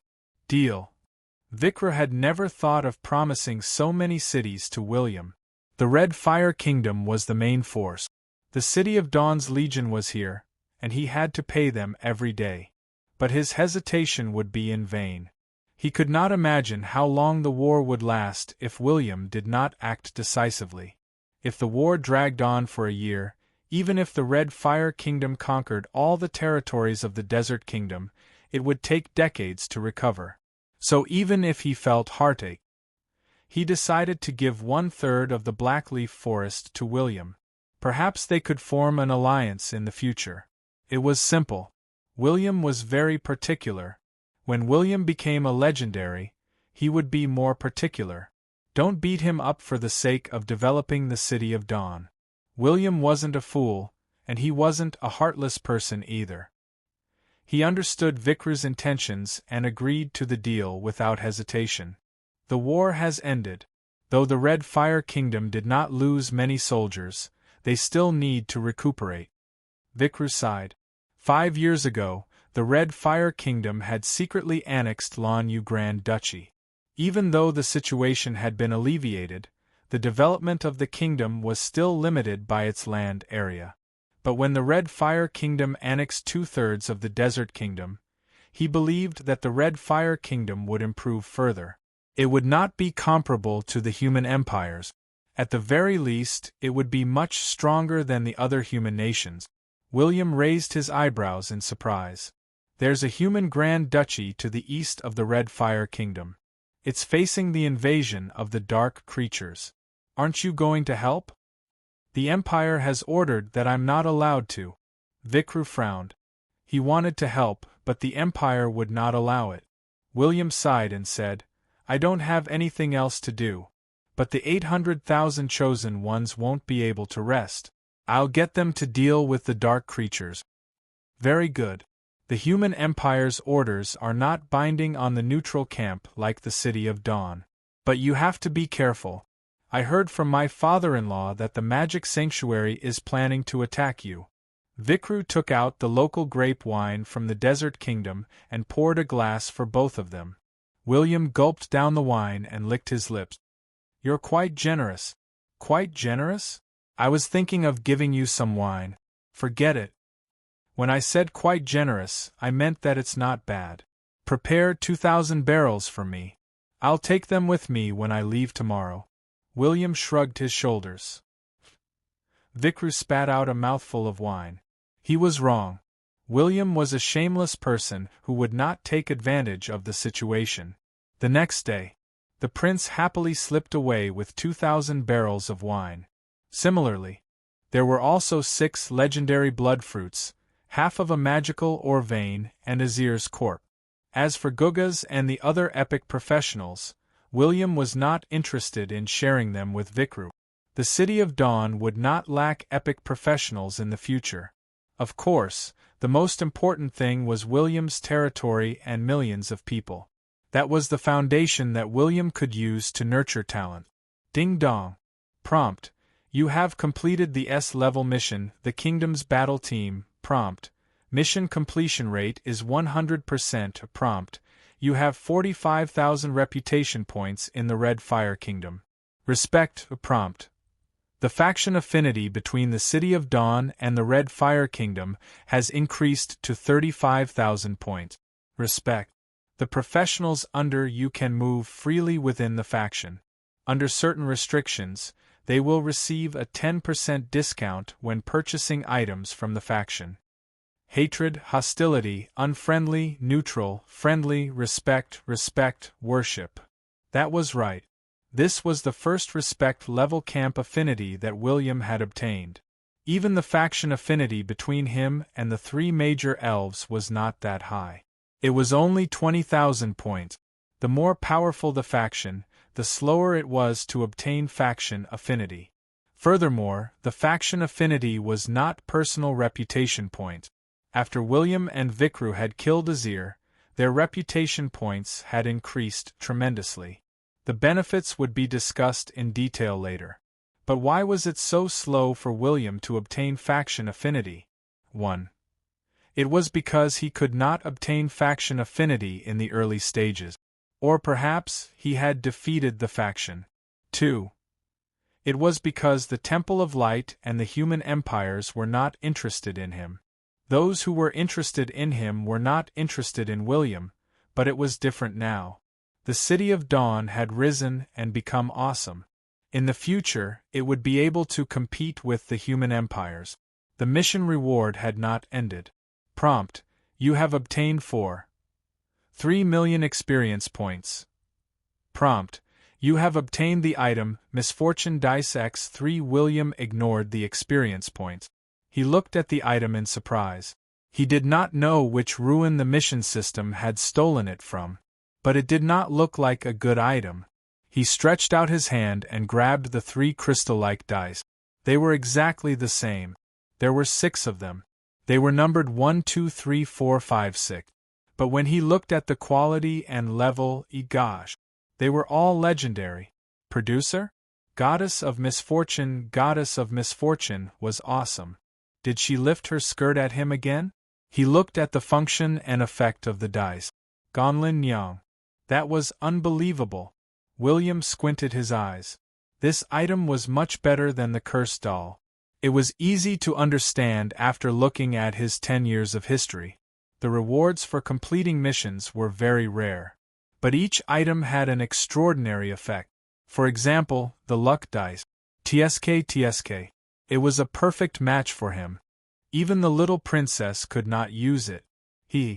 Chapter 5:11. What was the use of the misfortune die? William threw the die. After randomly choosing a number, the enemy's luck would be equal to 1 to 6 times of his own luck. Ever since William had been blessed by the Pope of Light, his luck had reached 6 points. It was close to double digit. 6 divided by 1 to 6 was the luck value of 1 to 6. To William, the misfortune die was an excellent tool. It could reduce the enemy's luck and make them the same level as him. If he really managed to get a 6, he would be able to experience the awesomeness of having a 1 luck value. TSK. If one had not experienced 1 luck, one would not know what it meant to be unable to dodge an attack from the open and to be unable to detect an arrow from the dark. As a ranger, why did the Lord of the City of Dawn turn himself into a meat shield? It was because his luck was too low. Every time he went to the battlefield, he would be as dazzling as a torch. Not only would he be beaten up by his enemies, but he would also have to defend against friendly attack. It was so uncomfortable. But with the misfortune die, he was no longer afraid that the enemy was luckier than him.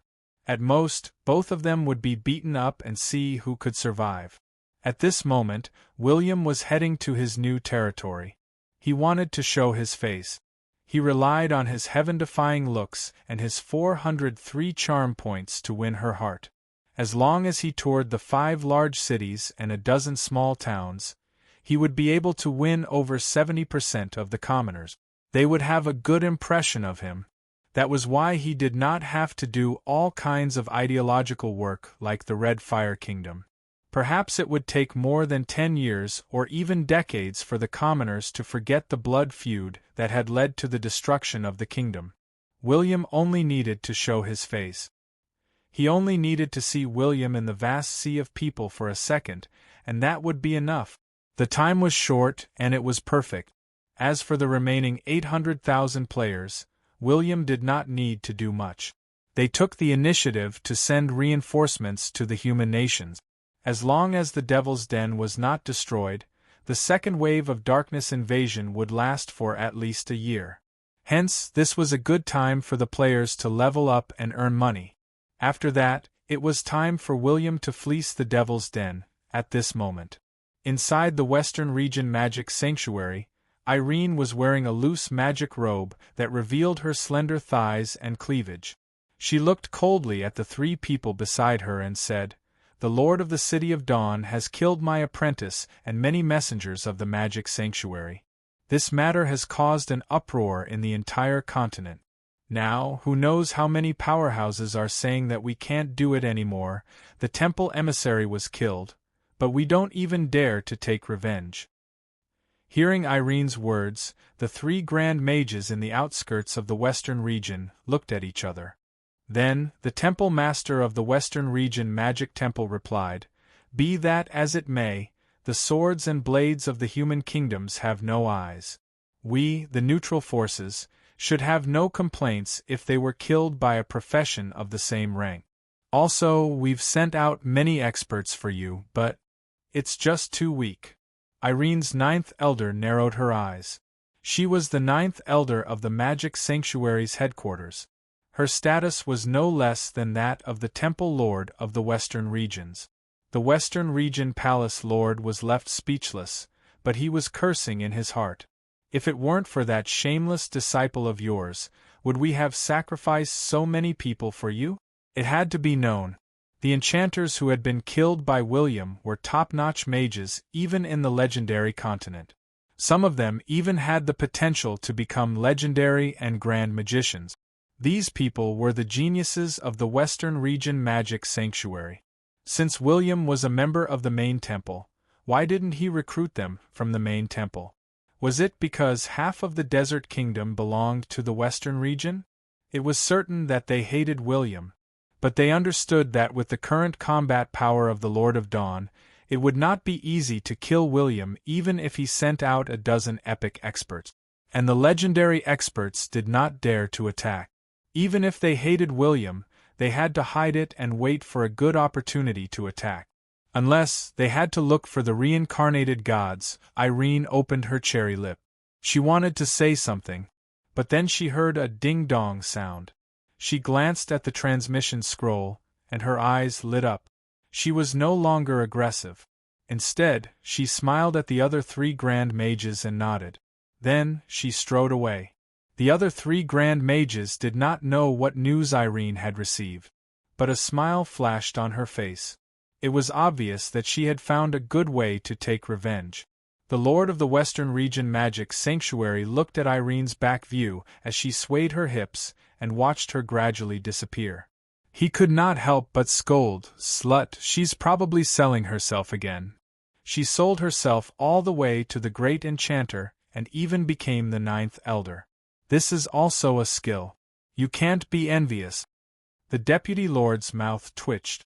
The Lord of the Western Region Magic Sanctuary's face darkened. "I'm a man. But as for taking revenge on the Lord of Dawn, let's talk about it later. Let's see what Irene has up her sleeve. If she succeeds, we won't have to do anything. Yes. If we really offend the Blackleaf Elven Sage, it won't be good." The other two nodded solemnly. If the Blackleaf Sage attacked, a legendary professional would definitely be the scapegoat. Even if the Grand Magician wanted to stop the Blackleaf Sage, he might not be able to, and the scapegoat would most likely be chosen from the three of them. After all, there was a rumor in the Magic Sanctuary that Irene had become a temple master by sleeping with him. Middle-earth. There were a total of 5 million players. With their help, the 13 human Grand Duchies had suffered heavy losses, and many of them had even fallen to the point where their countries had been destroyed. It could not be helped.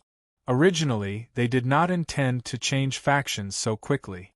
In fact, many players still had a strong sense of belonging to their original factions. But when the King of Gods, Odin, appeared, his handsome appearance and powerful abilities attracted the attention of many players. The players from the 5 Nordic nations had also attracted the attention of many players. In particular, there were many benefits after joining Odin's faction. Some players were ecstatic when they read about it. In addition, the players on the forum also expressed that the Darkness Invasion in version 2.0 and version 4.0 was a version that encouraged the players to change factions. The original goal of the Darkness Invasion was to destroy the Grand Duchies and allow the players to enter the kingdoms. But the Middle-earth was special. There was a faction of the gods. This was a benefit that other continents did not have. This was a super-existence that was classified as a hidden NPC. How could they just watch as he ran away? Out of the 5 million players in the Middle-earth continent, 3 million players gradually joined the ranks of believing in Odin. That's a good deal. The name Odin was not given in vain. His reputation has attracted so many people to come all the way here. He's really awesome. Odin stroked his chin. But players were players. To make them feel a sense of belonging, besides playing the emotional card, they had to give enough benefits. Was Odin rich? Yes, he was. He wanted to develop his power in the Middle-earth continent. Gert encouraged him and gave him 30 million gold coins as a startup capital. He only hoped that Odin would not go home and ask him for the sacred veins. Of course, even though the gold coins seemed like a lot, if the players were to share them, they would be gone immediately. Odin was alone. He did not have a manufacturing industry like the City of Dawn, so he could not sell his equipment for gold coins. Therefore, the first step to establishing his power was to own a territory and gather NPCs who had skills and were living well. But where could he find these NPCs? Naturally, it was the civilians and professionals who had lost their countries. The Grand Duchies in the Middle-earth continent had been destroyed by the dark creatures. Besides the excessive number of soldiers who died in battle, when the last line of defense could not be defended, the civilians and other professionals would escape to the territories of the kingdoms. Otherwise, they would not leave their homeland and continue to fight against the dark creatures in other places. In the 4 kingdoms that Odin had saved, he only chose to save them after the nobles had fled with the regular legions. It was just like how he had watched the nobles and legions of the St. Ines Grand Duchy flee to the sea and abandon the city. That was why he had chosen to save them. As such, if the ruler of the kingdom had fled, it meant that the humans had abandoned this land. Wasn't that right? Odin had saved the cities from the dark creatures. After a period of time, he had come back to plant his flag on the city walls and regarded it as his neutral camp. Was there anything wrong with that? What? He was not convinced. Bite me then. I'll give you my hand. Use all your strength. Don't stop. As such, with the help of the player army and a large number of NPC believers, he had completely unified the 4 grand duchies in the southwest in a short period of time. The noble legions who had left their homeland were all expelled. If they wanted to return, they could only choose to surrender. So far, the territory of Odin was comparable to that of the human kingdoms. In addition, he had personally expelled the army of dark creatures from the cities. Many civilians and professionals who did not want to leave their homeland also returned to their homeland. Even many legions who had evacuated with the nobles, after hearing this news, deserted in large numbers and wanted to return to their homeland, because they did not care who the master of this land was. To them, leaving their homeland was their greatest fear. The word home. For many people, it was a sense of security. So for many civilians, having a new king above their heads was like the child next door who was born and looked very similar to their man. Although they were a little curious, they would not really want to do a blood test. Until now, Odin's forces had expanded at an extremely fast rate in just a few months. The NPC population had exceeded 5 million. Now there were many NPCs who had left their homeland and were returning. The numbers should continue to increase, and many forces in the Middle-earth had to start to look at him in a different light. However, there was not a single force that wanted to test Odin's strength. This was because his actions had always been within the rules of the human empires. Even though he had many tricks, and even though it was a little overboard for him to come back and plant his flag when the nobles returned to the capital, it was not a big deal. Especially since it was just a camp the size of a kingdom. Moreover, he was the only legendary professional. It had not reached a point where people had to be wary of him. In the 5th month of version 4.0, Odin finally gave his forces a name. That was Asgard. These 4 simple words did not make the other forces feel that there was anything special about them. But to the millions of players in the world of gods, this was a solid proof of his true identity. He was the true king of gods, Odin. The divine domain was being rebuilt. What were the players of Middle-earth waiting for? Chapter 5:12. Spring passed and summer arrived. It was a hot summer day again. The guards of the City of Dawn looked very attractive. The local residents, new players, and merchants who came from afar made the city look very lively. Although the City of Dawn was built on a cliff, and it was inconvenient for ordinary people to walk, there was an endless stream of people going in and out of the teleportation portal. The income from this alone was very high. A teleportation portal flashed. The guards bowed. The players and others bowed and said, "Greetings, Lord of the City of Dawn." "Greetings, Lord." "Continue. Don't cause the teleportation portal to stop because of me." William casually waved his hand. Time was money and he could not waste it.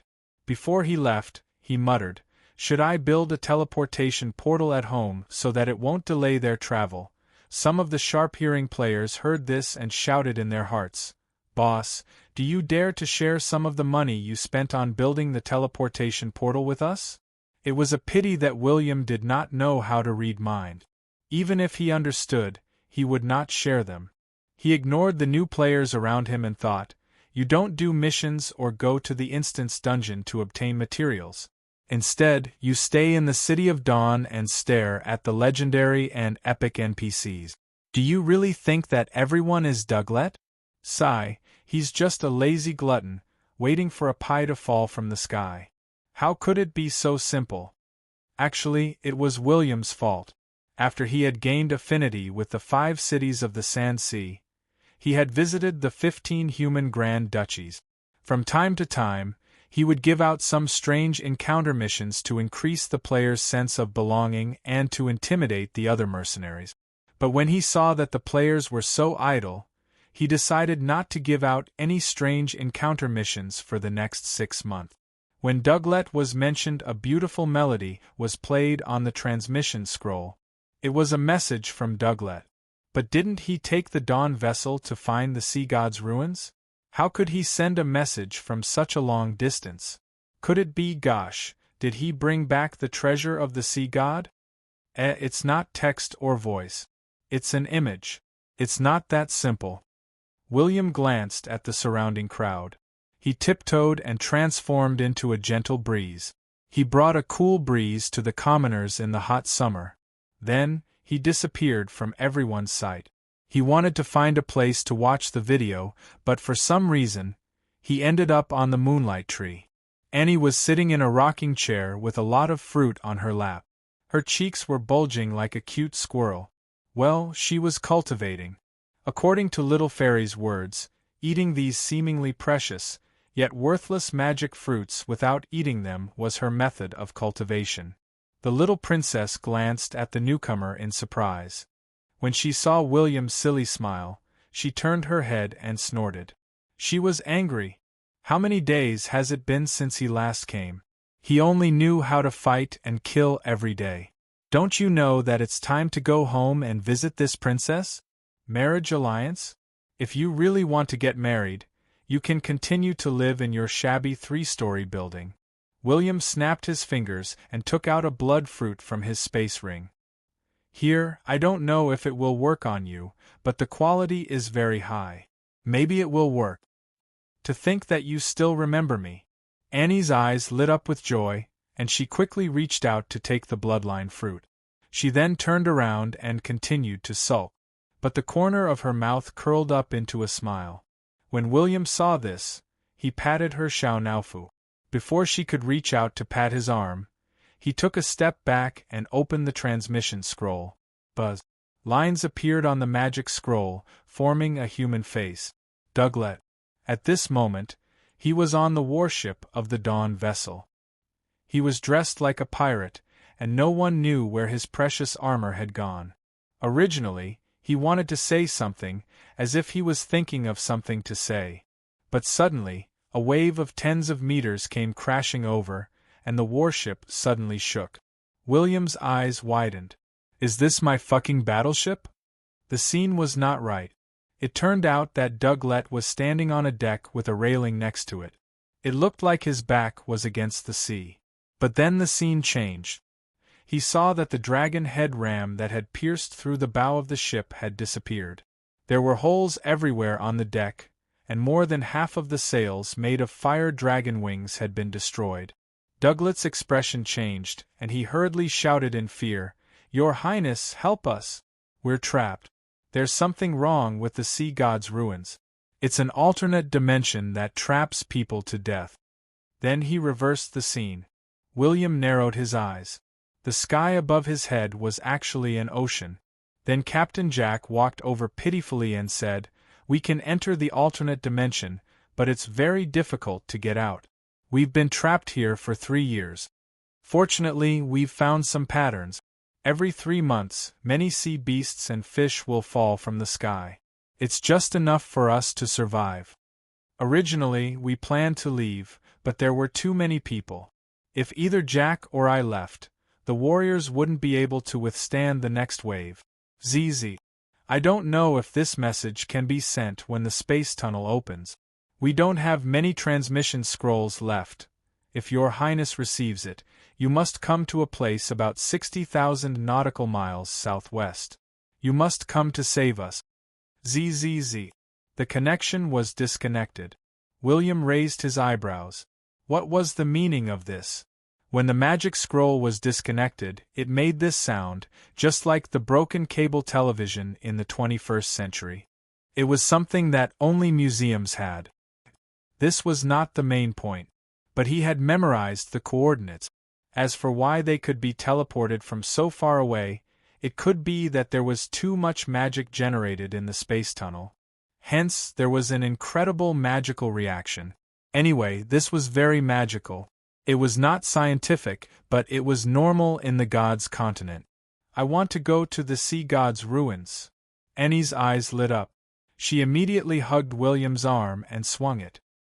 His Royal Highness tried to touch those 2 soft lumps, but he was powerless. But he did not reject Annie. The people on the ship had been trapped for 3 years, and they seemed to be resisting something. But they were not dead yet. Obviously, they would not die anytime soon. So there was no need to be anxious. To achieve great things, there was no need to take things step by step. How could he not be anxious? Hence, he could bring Annie along for a stroll. Moreover, with Annie and the unicorn, they had more than 1,000 luck points. He was like the queen of luck. He did not have to worry about losing his way. So he pinched the little princess's face. Okay, I'll bring you along this time. But as you've heard, the sea god's ruins are an alternate dimension. Hence, we need a professional who is good at spatial magic. Moses. Grandpa Band. Both of them said 2 names at the same time. William glanced at Annie's eyes and coughed. That's Old Band. From their tone, they should be able to come out. But after they come out, they can only go back for at least 3 months. Hence, with one less person, the warriors of the City of Dawn will not be able to hold on. Go and contact Old Band. Ask him to prepare some materials for the teleportation portal. Prepare a few portions just in case. I'll go and make some preparations. If possible, we'll set off in 3 hours. What are you going to prepare? Aren't your things in the space ring? The little princess glanced at him cautiously. With her little fairy wit and super sixth sense, she felt deep down that there was an abnormal relationship between William and Moses. But she did not have any evidence. She could only sulk in her heart. She often wondered why she could not even fight against a man.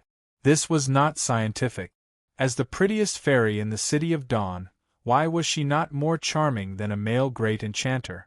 Could it be that she had to be powerful to conquer this little brother in front of her? Of course, that was what Annie thought. That was why she had been stuffing herself with food every day. She wanted to become stronger. William grinned. I'm going to retrieve my equipment. Many of them were damaged. They should be repaired by now. Oh, I'll wait for you. William heaved a sigh of relief. He turned around and flew straight to the magic tower. Because Goddess Momo was the virtuous young lady who was going to repair his equipment. Annie was dumbfounded. After a few seconds, she pursed her lips and took out a transmission scroll. Grandpa, how can I become stronger? I want to defeat an epic-level baddie who has legendary-level combat power. When the great elder of the Moonlight Elves, Camelot, received the transmission, he fell into deep thought. He did not know how to reply. He could not do anything. William's combat power was too exaggerated. Geniuses of the same level could not defeat him by relying on secret manuals and elixirs. But after thinking for a while, he said, "When you grow up, I guarantee that you'll be able to subdue him. Even if he becomes a sage, he won't be able to defeat you, let alone a legendary combat power." Really? The little princess asked innocently. Yes, really. Camelot was immersed in his memories. He vaguely remembered the day he became a sage. He had decided to conquer his arrogant wife so that she would not complain that he was not good enough. However, 7 days and 7 nights passed. He held on to the wall as he walked out. He did not dare to return home for 3 days. From that day onwards, he admitted that he was not good enough. William could not help but sneeze. His face darkened as he cursed. There's a conspiracy. It must be a powerful expert. Otherwise, he wouldn't have such a strong reaction. You schemers are always scheming against me. I have to become stronger.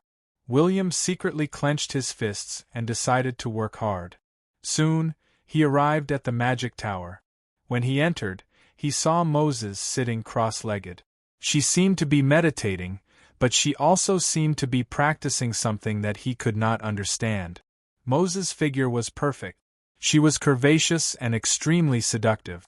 She looked like a goddess. Moses sensed William's arrival and opened her beautiful eyes.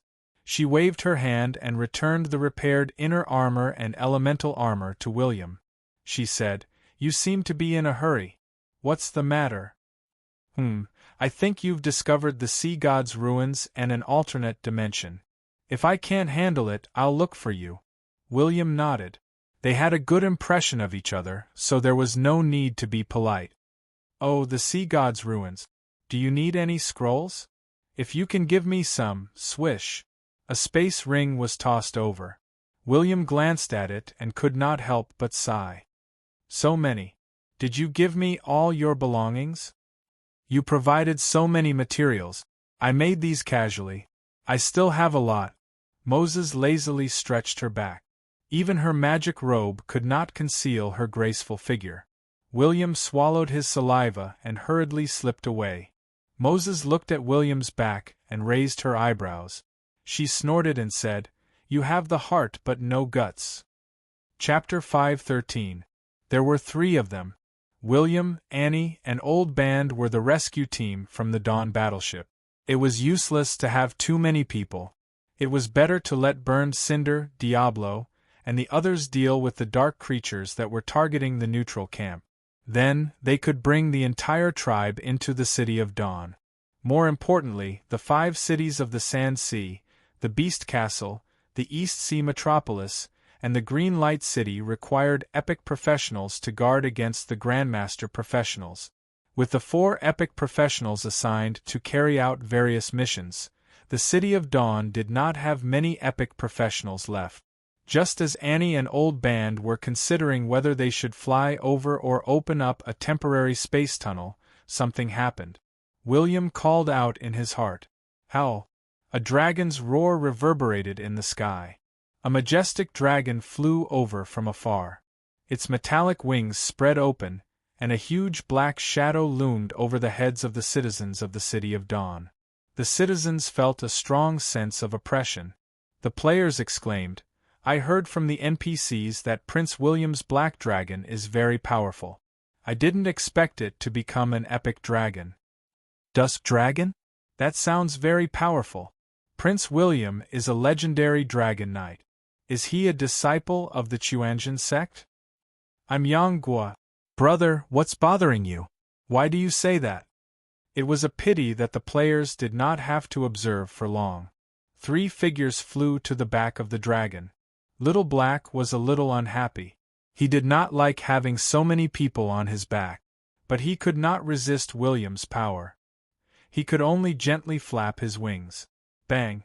There was a sonic boom. The dusk dragon flew at supersonic speed and rapidly flew into the distance.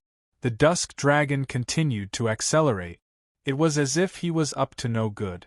He wanted to throw the people off his back. It was a pity. William was sitting on the dragon tooth platform with the little princess in his arms. Annie only needed to hug his neck, and she did not have to worry about being thrown off. Old Band could only lie on the dragon's back and tightly hold onto the dragon's scales. He was not afraid of falling to his death. He was afraid that he would have to fly over by himself. When Old Band glanced at the prince and princess beside him, he felt uncomfortable. Didn't you say that you're going to rescue them? Even if there's no sense of urgency and danger, don't be so lovey-dovey. I feel very uncomfortable. Time flew by. Or in other words, 60,000 nautical miles was nothing to the epic dusk dragon. In fact, as long as one reached the epic rank, any creature would have the ability to fly across continents. It was just a matter of time and danger. But to the dragon race who could soar in the sky at the beginner stage, not to mention 60,000 nautical miles, even 160,000 nautical miles wouldn't require a break.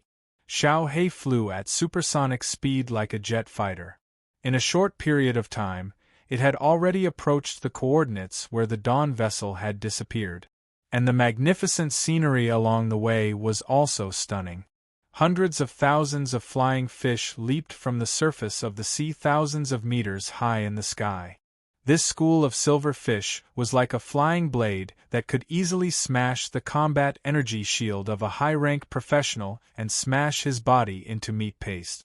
Moreover, the 1,000-meter-long whale sea beast could leap several hundred meters with a single leap. When it smashed into the surface of the sea, it would form huge waves that would surge into the sky. Such a magnificent scene was even more unforgettable. Perhaps the whale sea beast's level was not too high, but with its huge body, it could explode with power that was not weaker than an epic professional in the sea. There was also a giant sea turtle with trees and flowers growing on its back. It was like a moving island. It used its body to provide a valuable habitat for many migrating flying creatures. William and the others looked from thousands of meters high in the sky. In the deep blue sea, there was a shadow that was tens of thousands of meters moving slowly. No one knew what it was, but the huge creature in the deep sea gave people a sense of fear. Even an epic professional like William felt the same way. Because when faced with unknown sea creatures, as a human, their first reaction was to think that it was a monster. Of course, the prince still had some confidence in himself, but the eye of the thunder could not penetrate such deep seawater. However, he could also sense that the behemoth's strength was definitely not weak, so he had no intention of entering the sea to test it out. The endless sea in the gods' world was a mysterious place that even the gods could not completely control. There were some intelligent races living in the sea. Mermaids, nagas, murlocs, sirens, and so on. But they were only a part of the endless sea. They occupied a small area of the sea. Even the sea god in the sea god's ruins. Back then, the sea god did not completely control all the seas. He only controlled the intelligent races in the sea. If the sea god was so powerful, he would have become an existence that surpassed the Lord God. The dusk dragon was more than 40 meters long, and its wingspan was 100 meters. On land, it was known as the King of the Sky.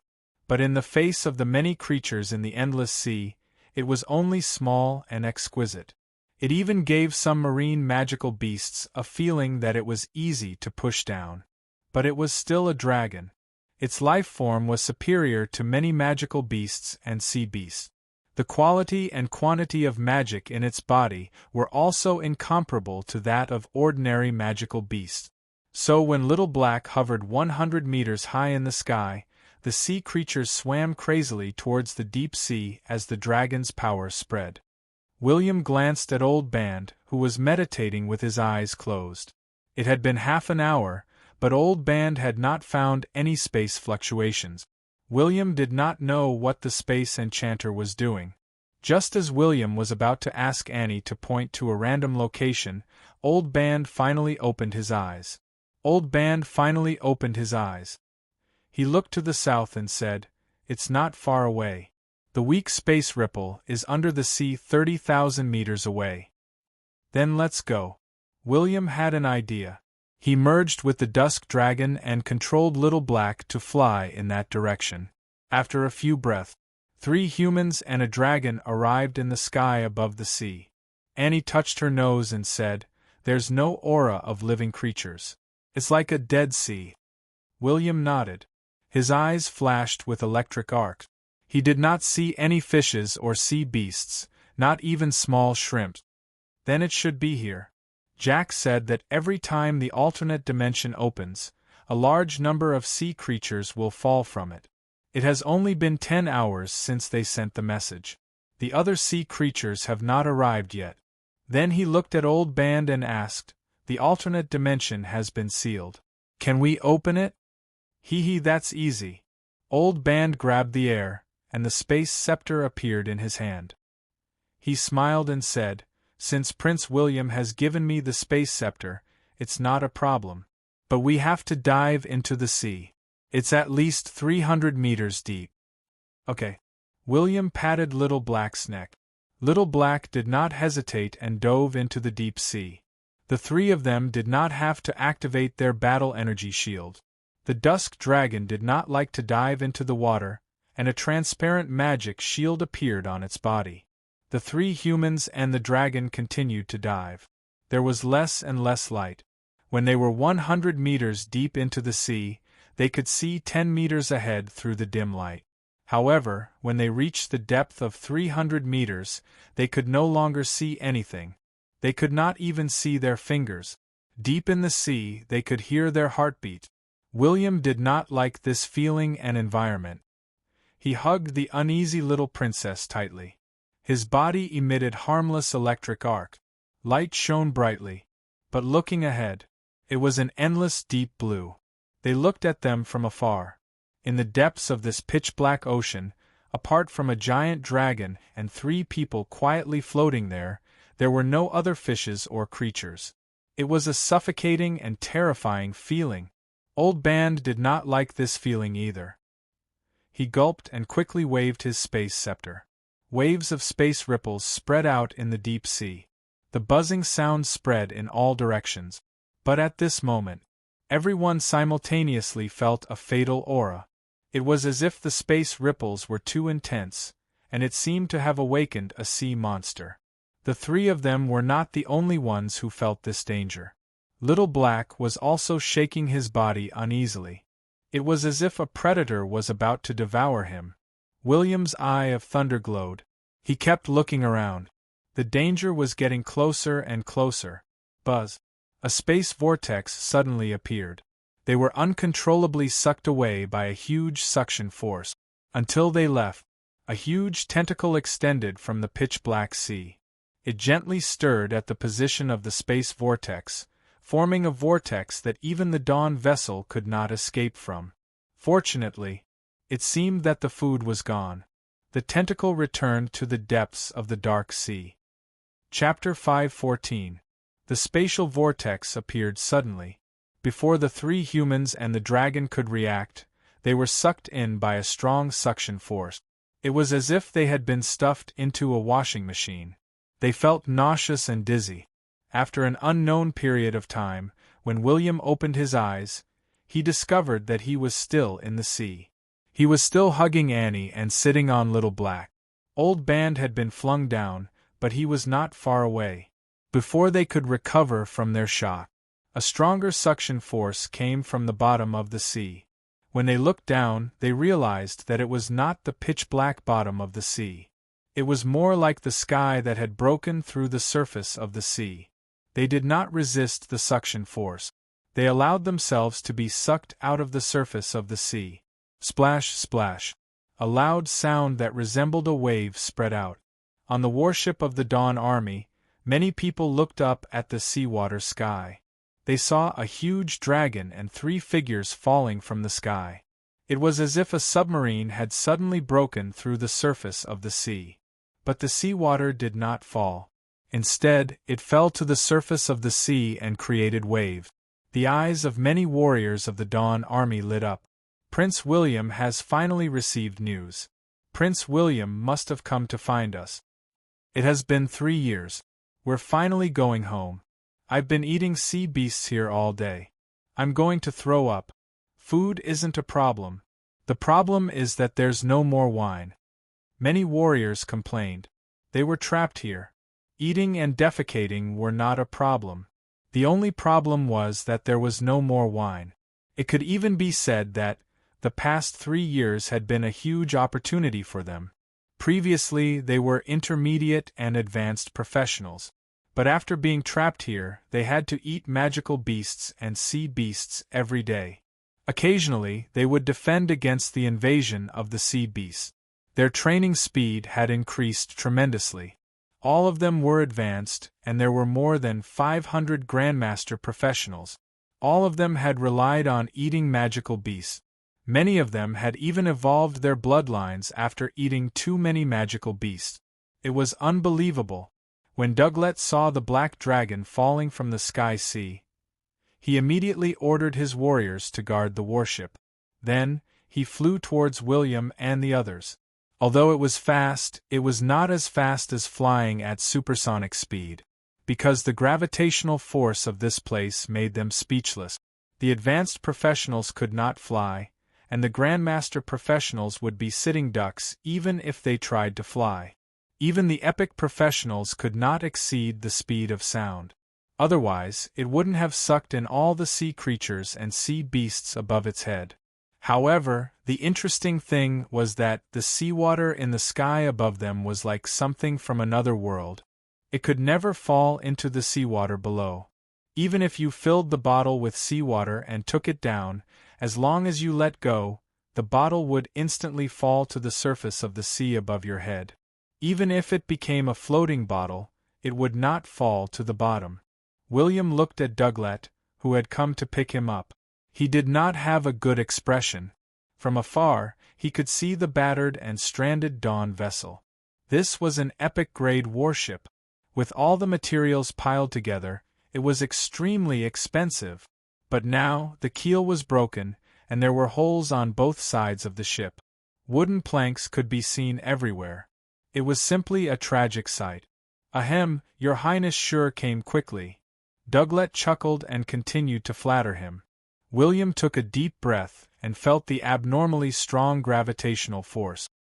He glanced at the surface of the sea above his head, and then at the surface of the sea below his feet. Then he said, "If the warship is broken, so be it. So many years have passed. How many people have we lost?" "More than 800 people. Now there are only about 2,000 people left. I didn't expect a huge whirlpool to appear after following the sea map. Pulled the entire warship down." Even now, Douglas still had a lingering fear when he thought about it. He was an epic professional. When the whirlpool appeared on the surface of the sea, he and Jack could have flown away. But they felt that the danger was not too great, so they followed the warship and were sucked into this alternate dimension. Among the 800 people who died, half of them could not resist the sudden sinking force. Their internal organs were crushed by the seawater, while the other half died one after another. But just like what he had said, the more sea beasts they ate, the stronger the soldiers became. Now, it was not so easy for them to die in battle. This alternate dimension is quite interesting. William sat on Xiaohei and looked into the distance. This world gave off a feeling of infinity. The sea surface could not be seen at all. On the left and right sides there was a moon and a sun. It was as if the sun had just risen and the moon had just set. But Douglas said that the sun and moon had always been the same. They had not changed in the past 3 years. Other than that, there were 3 small islands in front of them. They looked lush and green, and there seemed to be many creatures living on them. The Dawn vessel was stranded on the nearest island. There was a stone wall built near the beach. It seemed to be defending against something on the island. "Have you been to the other 2 islands?" Douglas sighed. "I've been to the nearest island. I didn't encounter any intelligent creatures, but I discovered that the buildings of intelligent creatures have become dilapidated. They are also filled with magical beasts. I don't know how many years ago they were left behind. Also, Prince William, you don't know that there are many magical beasts and sea beasts living in the sea and on the island. There are 6 epic magical beasts on this island, and there are more than 10 epic sea beasts living in the sea around the island. When Jack and I are on the ship, they don't dare to be presumptuous. But if one of us dares to go too far, an epic beast king will lead a group of magical beasts to attack." Tisk tsk. "Do you mean that this group of epic magical beasts is dominating this place and restraining each other?" William raised his eyebrows. If that was the case, it would be interesting, because it meant that some magical beasts had lived here for a long time. Douglas did not have the time and opportunity to search for the sea god's ruins. But the original inhabitants might know the whereabouts of the sea god's ruins. After all, even if the epic magical beasts could not speak, they could communicate with each other. Annie asked, "Aren't the places where the powerful magical beasts live scattered? Why are there so many sea beasts here?" Douglas sighed. "Every time the alternate dimension door opens, it is near these 3 islands. Also, the door opens once every 3 months. Many fishes, prawns, and sea beasts will be brought in. To the magical beasts living here, this is the time for them to eat. That's why they are unwilling to leave. Hee, why do I feel that these magical beasts are being reared? The space vortex that appears once every 3 months should be to provide them with food," Old Band suddenly said as he rubbed his chin. Hee, I have the same feeling. But if the sea god's ruins are really here, there is no need to rear these epic magical beasts as guards. They seem a little too weak. Douglas did not understand. William hurriedly covered his mouth. If you don't know how to speak, give your tongue to someone who needs it. How do you know that this group of epic magical beasts are guarding the door? What if they are the food that has been accumulated over countless years? Haven't you heard of the saying, when the tiger is not at home, the monkey is king? Douglas did not expect William to have such a wild imagination. But when he said this, the surrounding people quietened down. Were they the ones who did not know how to speak, or were Prince William the one who did not know how to speak? If they started to flay now, what would they do if a super monster really appeared? The others thought about it carefully. What Prince William said was possible. Perhaps the monster was in a deep sleep. After all, the more powerful the magical beast and monster, the longer it would sleep. In addition, this alternate dimension opened once every 3 months. The area was so large that it was like a school of fish falling from the sky. The small vortex that William and his companions had entered could not be compared to it. Over the past 3 years, Douglas saw 7 epic sea beasts falling from the sky. But the number of epic sea beasts had been fixed.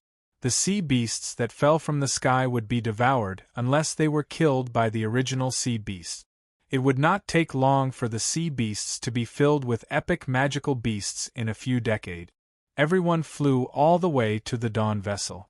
When the warriors of the Breaking Wave Legion saw William, they were so touched that they almost cried. William comforted them and promised to bring them home. Then he took out a lot of food and wine from his space ring. Instantly, the entire ship quietened down. Only the sounds of drinking and chewing could be heard. The 500 kilograms of sausages that William took out were eaten by everyone within 3 minutes. Even Douglas and Captain Jack were the same. No one even opened their mouth. They were afraid that the food was only enough for 1 meal. After this meal, they would not have another. After all, they had not eaten proper food for 3 years. They only ate roasted, smoked, and boiled meat. They did not even have seasoning. They only had salt extracted from seawater.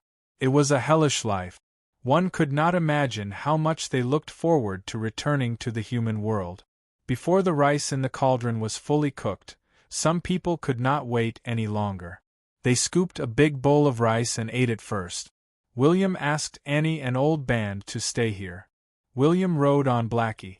He wanted to see how many magical beasts there were on the island. Just like that, they passed by. The prince was stunned. He thought that the magical beasts on the island were sea beasts that had climbed up to save their lives. This was because powerful sea beasts could also climb onto land. He did not expect that the magical beasts on the island were ancient beasts from the mythological era, just like the stormy island. But the sea beasts here were stronger and crazier. As the island was too small, the pressure to survive was too great. They seemed to have become a group of ferocious beasts. They did not even care about the great dragon's intimidation. But their territories were small. In order to pass on their bloodlines, they did not care if they were provoked. As long as they did not invade their territories, they would not chase after them. They are not afraid of the great dragon's intimidation, but it doesn't mean that they are brainless. It's more likely that they are frightened by a bigger monster. As a result, the dragon's intimidation is nothing to them. William pondered for a while and flew to the farthest island. Coincidentally, there was one thing that happened on the island that Douglas had not been to before. There was a huge warship on the beach. It looked much bigger than the Dawn vessel. William's eyes lit up. Legendary! It's a pity. It should be a warship from a long time ago. I've never seen such a warship before. He narrowed his eyes and said, I wonder if there are intelligent creatures on this island. If there are, they might be an intelligent race left behind from a certain era. Chapter 5:15. William was pleasantly surprised by the legendary warship that was more than 300 meters long. He rode on Xiao He and landed on the shallow beach. He told Xiao He not to run around while he flew to the deck. When his feet landed on the deck, they did not make any creaking sounds. In fact, they felt soft on the deck. If no one repaired and cleaned the cowhide warship, half of it would be soaked in the seawater. After a long time, moss would grow on it. Now, the warship was like a green monster covered in moss. But William still wanted to try and see if he could find anything good on this warship. He first walked into the captain's cabin. He could vaguely see some traces of murals hanging on the wall. He glanced at the table. There seemed to be some handwritten books, but they had long decayed. That's uncomfortable. Are there no traces left? William stomped his foot on the deck again. Bang! A hole was formed on the deck. He fell into the cabin, but he made a huge commotion. Many crabs that were entrenched in the cabin were scared away. There was even a crab that held up its two pincers and slipped away. It was unknown if it was scared silly, or if the creatures here were too unique and wanted to do something more unconventional. There were even a few sea snakes wrapped around the pillar and hissed at William. William did not care about these creatures that were not threatening at all. Now, even the teeth of advanced magical beasts could not penetrate his skin, let alone these ordinary creatures. There are cannons, but I don't see the magic cannons. They must have been moved away. William found some traces. But he did not understand why the people who fell into this space did not dismantle the legendary warship if they could take away the magic robe of the warship. After all, at that time, the deck and hull of this warship should have been extremely sturdy and could have been used to build good fortifications. Could it be that they are thinking of leaving this place on the warship? William shook his head. He felt that these people were fantasizing. Could it be that the warship could fly? Fly! William's eyes lit up. He continued to explore the core of the legendary warship. If the warship could really fly, it meant that they were really planning to fly out on the warship. As for why they did not succeed, perhaps there were not enough magical crystals, or the captain had died and did not leave behind the incantation to activate the warship's flight function.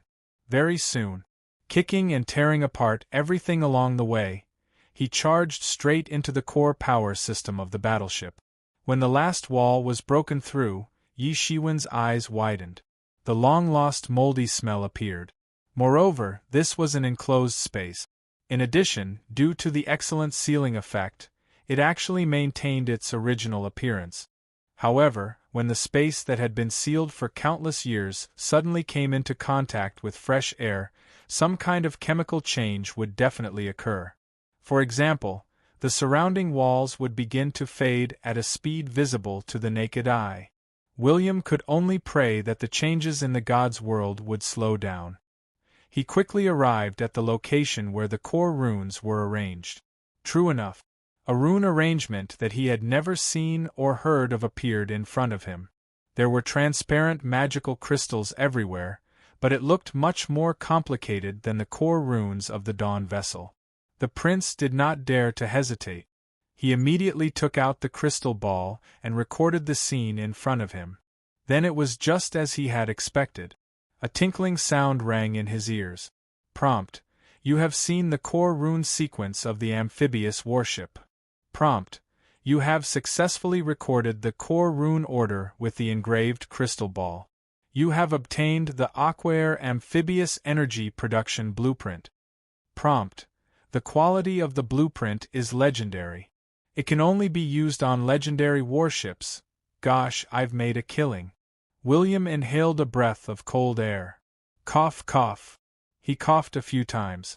The air here was not good. Then he looked around. He felt that there was not much value in this place, so he turned around and left. Even if this was the sea god's ruins, he would have made a killing just by obtaining this item. From now on, the City of Dawn could finally build legendary warship. Actually, the current City of Dawn could already afford the resources to build legendary warship. But he had no way of obtaining the most important core rune order. It was wishful thinking to purchase it from the human empires. Actually, the Frost Empire had given him a blueprint for the airship. But how could he describe the airship? It was not good enough, but it was also not good enough. It could be used to defeat epic creatures and was also a weapon to sweep the battlefield. But it could not withstand the fierce attacks of the legendary bosses. It needed to be guarded by experts. In particular, the core rune order of the airship consumed a lot more magical crystals than the one in front of him. Even if the airship was successfully built, it would be a big spender. It was not as awesome as the Aqua and Air Amphibious Energy blueprint. After William walked out of the warship, he rode on Xiaohe and began to explore this island. Half an hour passed. It was just as he expected. There were traces of human habitation here. There were even some ruins of buildings. But this alternate dimension was the territory of sea beasts and magical beasts. There were too few humans from outside. As time passed, intelligent creatures would die out sooner or later. In particular, the warships that traveled were usually a group of men. Everyone was of the same gender. Even if they wanted to reproduce, it was useless. No matter how hard they tried, they could not give birth to a child. However, just as William was about to leave this island, the hair on his back stood on end, and he suddenly turned around. Was that a person? Suddenly, a humanoid creature with disheveled hair and stains all over his body appeared in front of William. He did not know how many years it had been since he last bathed. Fortunately, this creature was wearing a grass skirt, so he did not let his little brother wander around outside. But the appearance of this creature was too strange. Even William did not notice it. However, after throwing out insight, Yi Shiwen's expression changed. William narrowed his eyes. He was a level 179 epic professional. Epic 140, legendary 180, legendary bloodline. Human race. William could not tell his occupation or name. This was a powerful person who was half a step into the legendary realm. But this strange space couldn't really trap an epic professional, so why didn't he go out? It was fine if the magical beasts could not fly, but humans could. Are you the reinforcements of the Empire? The savage seemed to have forgotten his ability to speak. His tone was full of complex emotions. Empire? What empire? William gulped. The savage was puzzled, but he slowly said, "Of course, it's the human empire. The only human empire in the gods' continent." Before William could speak, the savage suddenly stepped forward. The savage took a step forward and stared at him. What happened to the dark creatures? The elves lost the world tree. Are the humans the masters of the third era? The corners of William's mouth twitched. He had encountered the humans at the end of the second era. He pondered for a while and said in a deep voice, "The dark creatures retreated. The humans are the masters of the third era." But he did not say that it was the fourth era, because he was afraid that if he said it, the savage would suddenly lose his strength and die. Of course, it was also possible that the savage had eaten some treasures to live for so long. That's good, that's good. The savage grinned with 2 rows of black teeth. He could not help but dance and shout, "The humans have risen. They have really risen. For many years the dragons, the elves, and the Serafkin have bullied us. The humans have finally become the masters of this continent. It's a pity that the Sea King is dead. He died in these ruins. He didn't inherit the sea god's inheritance. The others died one after another. They went crazy and committed suicide." Savage laughed and then started crying again. He sat on the ground and seemed to be talking to himself. Or perhaps he wanted to speak. He wanted to say what he had been saying for countless years. "I'm a member of the Human Empire's Divine Ruins Project. I'm also the first officer of this legendary warship." The Sea King was a powerful water element legendary professional. According to the plan, we accompanied the Sea King to inherit the sea god's inheritance, or to find the treasures left behind by the sea god. And just in case, if the Sea King could not inherit the sea god's inheritance, the captain and I were also one of the candidates. But ever since the Sea King came out of the sea god's palace, he went crazy. He shouted that it was not time yet and that coming too early would only bring endless misfortune. Just a few hours later, his body began to change. His hands and feet gradually turned into octopus-like tentacles.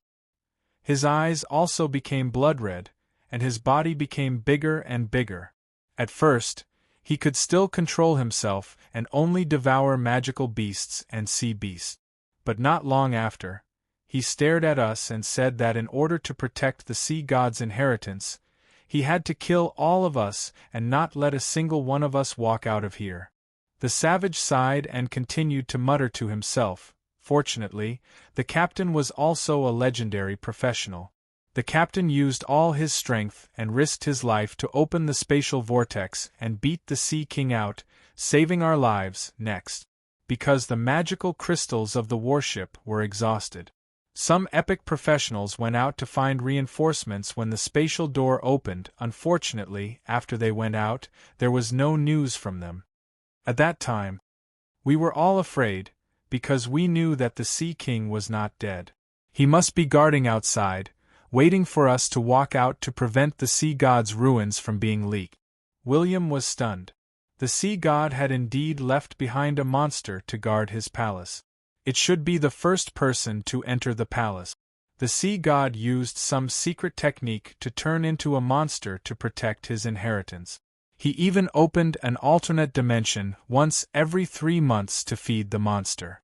But the most unexpected thing was that the giant octopus was actually beaten out by a legendary professional. Could it be that the threat that I felt at that time was the Sea King turning into a giant octopus?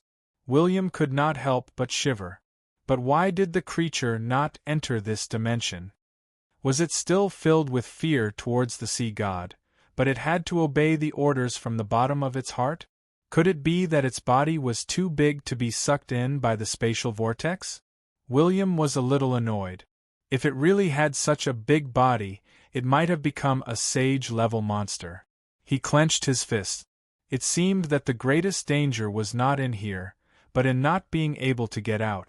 William pondered for a while, and could not help but ask, "Where is the sea god's palace?" "Don't go there, don't go there. Nobody is allowed to go there." Boundless killing intent exploded from the savage. He clenched his fists and charged towards William. At that moment, the seawater on the beach formed a huge wave that was hundreds of meters high. It was accompanied by a turbulent wave that crashed towards him. Chapter 5:16. William was not afraid of the ferocious barbarian. He punched with both fists. The raging waves collided with the countless bolts of lightning. Boom! The seawater that was mixed with the electric current fell. It was as if it was raining blue light. The sound reverberated in the sky. Countless magical beasts roared. Many sea beasts surfaced from the water and revealed their huge heads to watch the battle. It was as if it was waiting for both of them to suffer heavy injuries before swallowing him whole. The barbarian and William exchanged blows. His bones cracked, but the intense pain did not make him retreat. Instead, he attacked even more fiercely. Water elements gathered on his fist. Not only did they heal his injuries, but they also allowed his fists to explode with endless power. Previously, his fists were ferocious and unparalleled. Now there was a hint of softness in the hardness. But William did not care. He used his strength to prove himself. He did not care what abilities his opponent had. He just needed to use his fastest and strongest fists to attack. He was strong enough to defeat 10 people, and he specialized in using flashy moves. Blackie flapped his wings and roared deafeningly. He wanted to spit out his dragon's breath to help. But William asked Blackie to guard the battlefield and not let other creatures come over. The barbarian in front of him was not a bad person. It could even be said that he was a pitiful person. Not only had he been trapped here for countless years, but he also had to watch the respectable Sea King turn into a monster. He also had to watch his old captain fight with his life on the line. He also had to watch his other brothers go crazy and die. It could be said that, even if he had eaten some kind of life-prolonging treasure to be able to live until now, the fact that he could still speak clearly showed that his willpower was unimaginable. William did not dare to imagine what would happen to him after being trapped here for so many years. Well, unless he was given a virtual gaming cabin that could connect to the internet, But as long as he could overcome his inner demons, the barbarian could become a legendary professional. Prince William was scheming again. For example, if William helped the barbarian get rid of the giant octopus, he might be able to join William's side after overcoming his inner demons. There would be another legendary professional in the City of Dawn. Because the barbarian in front of him had a good impression of William. It was worth it. But next, William felt that something was amiss. The barbarian in front of him was getting fiercer and fiercer. The white bones on his fists were already exposed in the air. However, there was no fear in his eyes. Instead, he became more and more excited. Power of the Seven Seas. Savage gave a loud shout, and a sky full of water elements surrounded his body, causing his body to become transparent. The prince took a deep breath and decisively activated the power of dawn, causing all of his attributes to soar. 10 minutes. The two of them continued to exchange blows without stopping. Their auras had also reached the peak. Even Old Band had rushed over from the Dawn vessel after sensing the battle aura. His Royal Highness did not allow him to interfere, because he knew that Savage was no match for him. Although this guy's aura was getting stronger and stronger, the strength in his hands was getting smaller and smaller, as if he was having a terminal lucidity. Perhaps this person wanted to die. William would use his fists to fulfill his wish. Bang! Their fists collided. As William took half a step back, he raised his arm to block the downward chop. He immediately punched with his saber, and a large part of the Savage's chest caved in. Even the dirty soil on his back was blown away by his energy. His body smashed into the legendary battleship like a cannonball. In the next second, the Savage charged out at an even faster speed. His feet were connected to the waterspout. He used all of his strength to shout, "Strongest! Let me die under your strongest attack!" The corners of William's mouth twitched. The middle-level elemental body had a cooldown period of a month, but after dispelling the power of dawn, he still activated the unparalleled sacred thunder. At that moment, lightning flowed around his body like a god. His aura increased again. With the power of thunder, he transformed into a bolt of lightning and charged towards the Savage. A punch. The power of thunder. It was like 10 magic cannons had fired a cannonball at the same time. A solid lightning beam hit the surface of the Savage's body. Rumble! The Savage retreated again. Not only did he smash through the legendary battleship, but he was also embedded in the cliff wall that was 1,000 meters away. Countless rocks fell into the sea. Many magical beasts saw that the Savage was embedded in the wall. They leaped up and wanted to devour him. William raised his eyebrows. Even if the Savage was going to die, he would be the one to kill him. Why would the magical beasts devour him? After all, he would gain experience points. What if he obtained another endowment? But at this moment, the moment the Savage opened his eyes, the heaven and earth changed. His eyes were no longer turbid. Instead, they were like a pool of clear water that was as deep as the sea. He took a step forward. 1,000-meter-tall water elemental giant formed in the sky. He stomped heavily on the surface of the sea. Rumble! Countless magical beasts were crushed into meat paste. A few epic sea beasts that were close to the Savage perished. Fresh blood dyed the seawater red. But none of the sea beasts dared to take a step forward to devour the flesh and blood that they had been yearning for. The 100-meter cliff behind the Savage shattered. The seawater, rocks, trees, and magical beasts within a radius of 10,000 meters floated into the sky. Buzz! Everything in the sky turned into powder. Gulp! Old Band swallowed his saliva. He was a little nervous. The Savage had suddenly become a legendary. There might be problems. William raised his eyebrows and gave Old Band a calm look. There was nothing to be afraid of. The most important thing for a man was confidence. That was luck. The Savage did not go crazy. He calmly waved his hand and used water elemental energy to form clothes on his body. He walked in front of William and bowed calmly. He said in a deep voice, "Thank you." "You're welcome."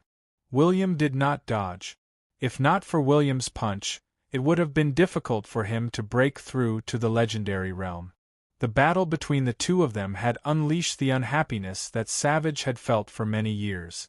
The anger that he had been suppressing for countless years had finally been released from that battle.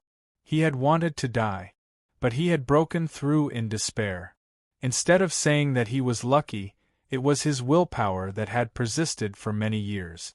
Then he looked at the surface of the sea above his head and said, "Are you here to search for the sea god's ruins?" William nodded. "Then go and try. The Sea King was right. We came early. Perhaps you are the luckiest ones." The savage had an emotional expression. After he had entered the legendary realm, his soul had improved. He was no longer a lunatic. William smiled. No one knew what he was thinking.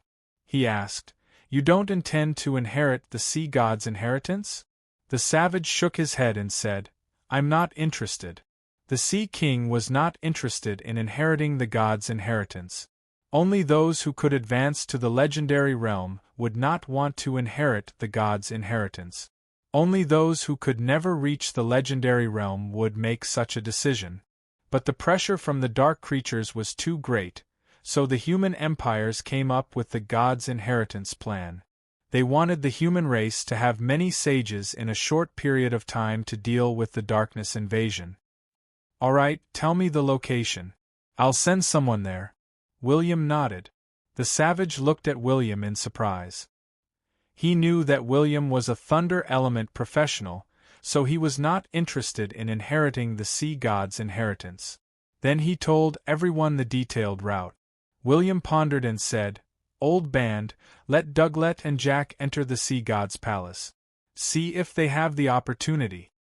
"Yes." The space enchanter nodded. He tore apart the space and disappeared in front of them. The savage looked at William, who had not left. He seemed to be on guard against him. He could not help but laugh. It was not a threat, but he found it funny. "Are you afraid that I'll attack your subordinates?" "One must always be vigilant." His Royal Highness nodded. "Such a confident young man is rare even at the end of the Second Era. Why are you so confident?" The savage was in disbelief. He did not know where William got his courage from. William laughed lightly and said, "It's up to you whether you believe me or not. But if you dare to attack, I just need to use my mind. In less than 3 minutes, 2 legendary experts will appear to protect me." Suddenly, the savage felt sour. It was even more sour than a lemon. He did not know whose descendant this half-elf was, but his background was not ordinary. It was no wonder that William was not afraid when he heard that a legendary monster was guarding outside. However, the savage did not want to test William's trump card. He sighed and said, "When your 2 subordinates come out from the sea god's palace, let the space enchanter activate the dimension vortex. I'll go out and stall the Sea King. Go back to where you came from. It's not that easy to kill it. You've become a legendary professional. Isn't it better to live well?" William frowned. If the Sea King was really a legendary professional who had become a monster, he did not dare to imagine how strong it had become after devouring countless sea beasts over the years. Live. What's the point of living without someone of the same generation? The savage sat on the ground and looked at the sea in deep thought. After he reached the legendary level, he could feel the changes in time. From William's tone, he could tell that the god's continent had changed a lot. William took out a bottle of wine and threw it to the savage. The savage's eyes lit up, and he opened the bottle and gulped down the wine. Then he drank 3 bottles in a row. He could not help but say, "You're right. I've become a legendary professional. I can drink and eat as I please. I don't have a wife yet. Why should I die?" William was also deep in thought. He stopped taking out the food. He wanted to let the savage have a farewell meal so that he could die with a full stomach. In the end, this guy's shamelessness was much lower than he had expected. There should be meat and wine. Give me some more. I haven't had proper food for a long time. I'm a little hungry." The savage was in a good mood, and he stretched out his hand to ask for more food. William threw a lot of food and drinks to the savage. He cursed in his heart, "D'Mn, I've tricked so many people, but one day I've been tricked. This fellow has lived for so many years. If he wanted to die, he would have died long ago.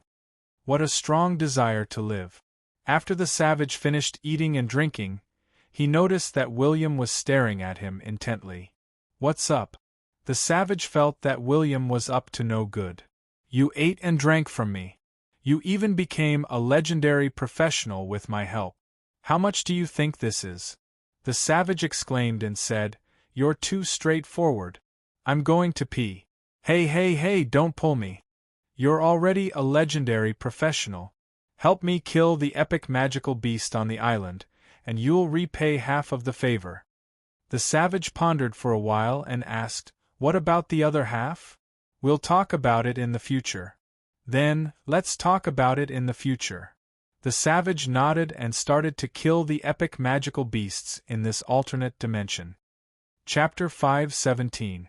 The savages had the strongest desire for survival that William had ever seen. Ever since William arrived at this alternate dimension, he had the intention to kill all the epic magical beasts in this alternate dimension. After all, there were 3 islands and a large sea region. There were at least hundreds of epic magical beasts, and they were all captive lambs. There was nowhere for them to escape. It would be a great harvest, not to mention the hundreds of epic magical crystals. Just the nutritious flesh and blood would be enough to nurture a large number of talents. It's shameful to waste resources. Since I've come to this ruin, I'll naturally take everything with me. I won't destroy the sea god's palace, but I can't leave the magical beasts behind to harm the human world. William felt that he had a good reason to attack, and he had the responsibility to protect world peace. William killed the magical beasts with the savages. The former killed the small magical beasts, while the latter stored them in his space ring. Their teamwork was very good. William wore 3 space rings on his fingers, but he had more than 10 spare space rings in his pocket. He could store hundreds of epic magical beasts, let alone 300. It could not be helped. He had an all-round magical goddess that he kept at home. That was how arrogant she was. Such a massacre of magical beasts would definitely cause the magical beasts in this alternate dimension to become even crazier. At first, the magical beasts fled separately. But as the stench of blood became stronger, and more than 80 epic magical beasts were killed, the chaos of the beast tide began. They joined forces to attack the savages. In fact, it was difficult for ordinary professionals to fight against magical beasts of the same level. This was especially obvious for professionals who were below the Grandmaster level. Because the bodies of the magical beasts were too big, they could store too much magic. But after reaching the epic and legendary levels, when professionals had the elemental body, their combat techniques and recovery abilities would become very powerful. Basically, other than great dragons, phoenixes, and super magical beasts of the same level would not be a match for intelligent races. Therefore, even if the beast tide appeared and hundreds of epic magical beasts attacked the savages at the same time, it was useless. The difference was too great. In particular, this alternate dimension was filled with seawater. There were so many water elements, so it was the home ground for the water professionals. The savages faced the endless magical beasts. They activated their domain, and the space within a radius of 10,000 meters turned into a vast ocean. The water element energy seemed to have come to life. Wherever the magical beasts charged in, there would be whirlpools or extremely tough chains. The water elements in the sky gathered together and transformed into all kinds of weapons that attacked the magical beasts. Water was formless, and you could turn it into anything you wanted. It could be used to attack or defend. It could be turned into a killing weapon, or it could be turned into layers of waves to block the enemy's attack. Of course, in comparison, the water domain's function was not to kill, but to control. If they were both at the legendary level, the water domain would not be able to form such a powerful attack. With the passage of time, of the hundreds of epic magical beasts, the strongest of them only managed to get within 100 meters of the savages before dying. 2 hours later, all the epic magical beasts in the alternate dimension were wiped out. The thick smell of blood filled the space, causing the remaining low-grade beings to shiver and hide, not making any strange movements. At this moment, waves rose from the sea overhead. The waves under his feet also surged. And the cause of this commotion was the sea god palace hidden in the deep sea. Then a divine aura spread. The waves started to roll to both sides. Or rather, the sea was separated by an invisible force. A few hundred meters below the surface was facing the sea god palace, whose door had been opened.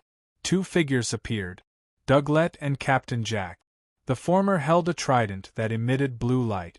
It seemed like he had used this item to separate the wave. On the other hand, Captain Jack didn't seem to have inherited anything. He looked depressed and a little unhappy.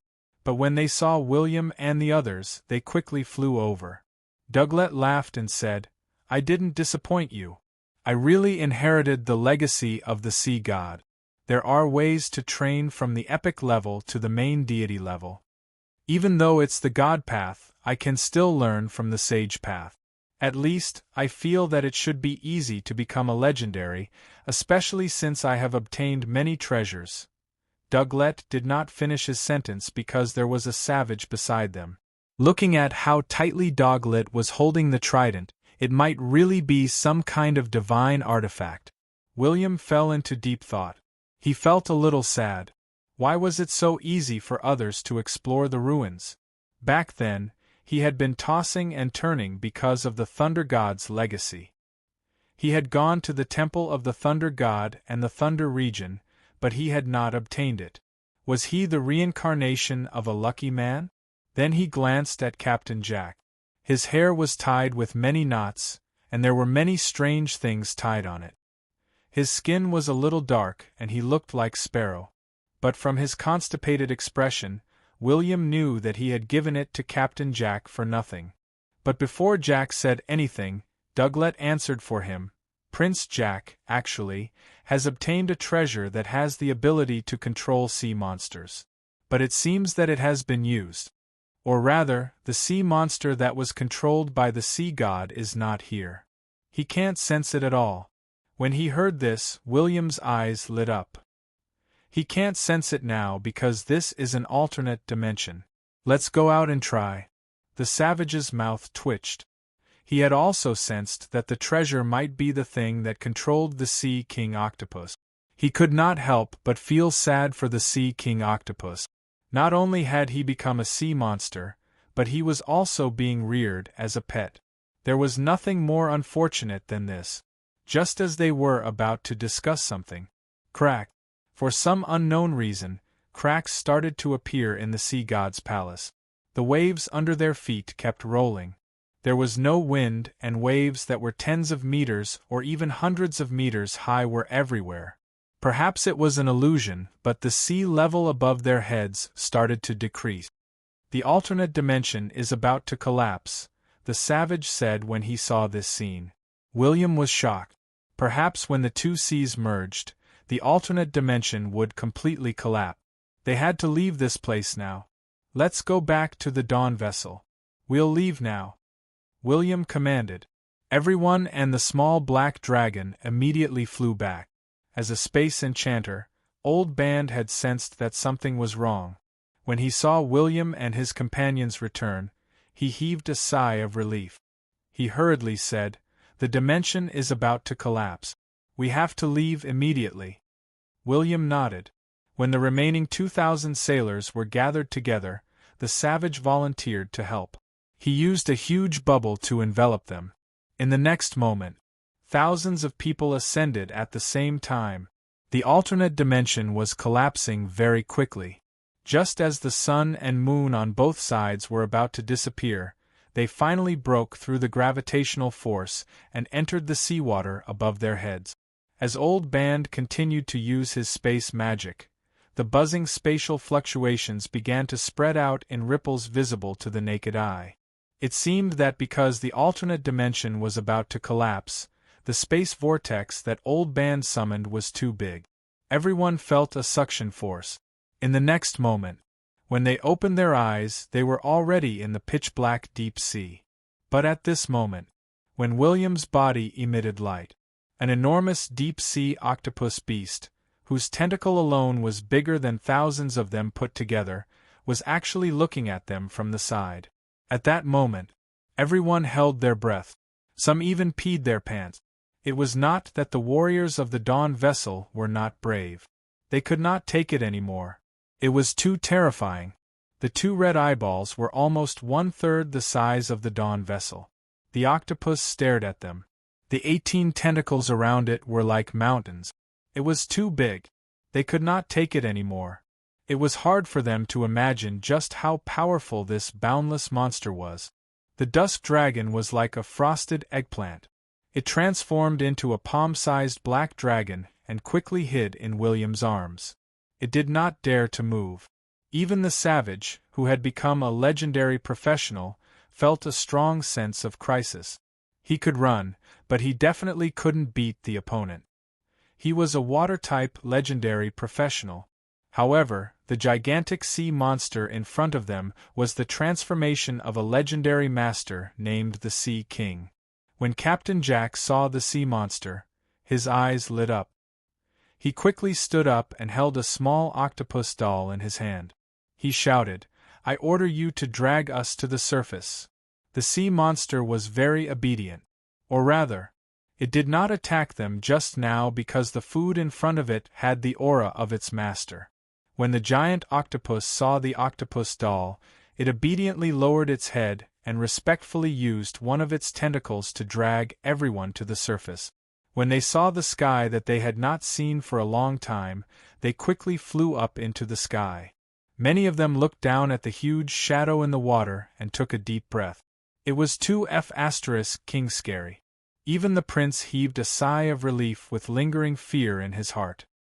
He couldn't help but look at Captain Jack. "Yes, this treasure of yours seems to be much stronger than Doglet's. This is a super sea monster that is close to the saint level." Jack looked better. He was not afraid of the sea monster. In fact, he felt like he was looking at his kitten. But he still said, "My sea monster is Prince William's sea monster. From now on, I will forever guard the sea for the City of Dawn." Yes. William nodded with a conflicted expression. "Let your pet stay near the sea of the City of Dawn. Don't let it go too close. Don't let it eat indiscriminately. Don't let it release its aura. Otherwise, the citizens of the City of Dawn will not have fish to eat." "Understood, Prince William. I feel that with this big guy we can do something." Captain Jack laughed as if he had a good idea. "Ahem, let's talk about it in the future." The corners of William's mouth twitched. William had never stopped thinking about becoming a pirate. In addition, he had seized a super sea monster. Perhaps he would really embark on the path of becoming a pirate. But then again, it seemed possible. He had been a pirate in his previous life. In this life, he was too famous and could be easily recognized. So, he decided not to do such a thing. But with the continuous updates of the game, after a period of time, the 7 continents would get closer to each other rapidly. When the 7 continents got closer to each other, the number of sea routes in the endless sea would increase. Various naval battles would become common. Originally, William was afraid that the City of Dawn would get into trouble. But now, there was a sea monster that was close to a sage level. TSK. It would be a waste if he did not become a pirate. He could even rob the warships of the human empires from other continents. As for after the mission here was over, William immediately focused on Odin's avatar. It was not a problem with the Asgard that he had built. It was the beginning of the infinite war. It was about to begin. The dragon race started to wreak havoc. Various kidnappings of princesses occurred. The angel army of the Serafkin also appeared. The City of Dawn was as stable as a mountain. William did not need to make any arrangements. They just had to follow the plan. But Odin could make use of this chaotic world to rise. Chapter 5:18. The Savage left. He did not leave any way of contacting William. He did not even take the space ring that William had given him. Just like that, he transformed into a huge wave and traveled into the distance. He said that the gods' continent was huge, and he wanted to explore it and experience freedom. His Royal Highness did not have much reluctance or unwillingness to part with them. He did not think that the savage had to listen to him just because he had saved the savage. He had always maintained a trace of respect for the professionals who were stronger than him, even though he had a stronger background than many legendary bigshots. This was especially the case for the savages, who had lived for 3 eras in the sea god's ruins without dying. Even if their will, and thoughts were not completely solidified, it was not something that William could subdue with just words. Fortunately, William had helped him become a legendary professional. In addition, William had good looks. Both of them had a friendship level of more than 300 points. Even if they could not become friends in the future, they would not become enemies. Next, Old Band would build a teleportation portal and connect it with the teleportation portal of the City of Dawn. After everyone left, he dismantled the teleportation portal and opened a temporary space tunnel. He slowly slipped back to the City of Dawn. He was a space enchanter. If a space enchanter was here, he could easily tear a stable space tunnel that could allow thousands or even tens of thousands of people to travel tens of thousands of kilometers. However, these people paled in comparison to Moses. When William wanted to attack the Beast Castle, Moses said that it would not be a problem for him to teleport 200,000 people. The difference between 10,000 and 200,000 people was 20 times. This was enough to prove the super strength of the goddess of magic. William returned to the City of Dawn and distributed the epic magical beast meat to the officers of the Dawn Army. He wanted to use the magic crystals to make some treasures, such as magic staffs, or to embed them on weapons to increase their combat power. However, he thought about it carefully. The quality of the equipment was not important. A few more epic professionals were better than anything else. Especially when the endless war was imminent, he felt a rare sense of crisis. He distributed the hundreds of magic crystals to some Grandmaster professionals, hoping that they could use the power of the magic crystals to break through to the epic level. He distributed the remaining blood fruits to the elders who had followed him for many years. Then, he started to systematically plunder to increase the prosperity of the City of Dawn and the unique coexistence of many races. During the invasion of the darkness, the City of Dawn had helped the Winged Tribe defeat the dark creatures. Furthermore, the City of Dawn had kidnapped hundreds of thousands of winged tribesmen under the pretext that this place was dangerous. Thanks to little Angel Xian's help, these harpies didn't harbor any ill intentions towards him. Don't ask why the Serafkin were tied to the City of Dawn. A few years before the start of the Fourth Era, the Harpies were their father, and the humans had no choice but to step aside. Establishing a relationship with them was more important than anything else. A month after he had returned to the City of Dawn, the players gradually revealed smiles of hard work. There was nothing wrong with that. It had already been half a year since the Darkness invasion started, and their attacks were starting to weaken. They would soon be able to launch a counterattack on the Devil's Den and enjoy the fruits of victory. Almost all the players thought so. However, on that day, all the Grand Duchies on the 7 continents that were still facing the threat of the dark creatures had rainbow light pillars appear in the sky above their heads. An army of over 10 million angels appeared on the 7 continents. The lowest level of the angels was advanced, and there were thousands of epic archangels. The angels, who were clad in silver armor and had wings on their backs, did not care about the human Grand Duchies or the players. They destroyed all the dark creatures effortlessly. The final battle of the Second Darkness invasion ended with the baptism of the Holy Light. The players did not understand the outcome. But then again, this seemed to be within his expectations. The main storyline mission of the players had been tricked once again. It was the same in every version, and some players had gotten used to it. Many grand duchies that had given up their lands were filled with regret. The kings and nobles of the grand duchies did not have time to think too much.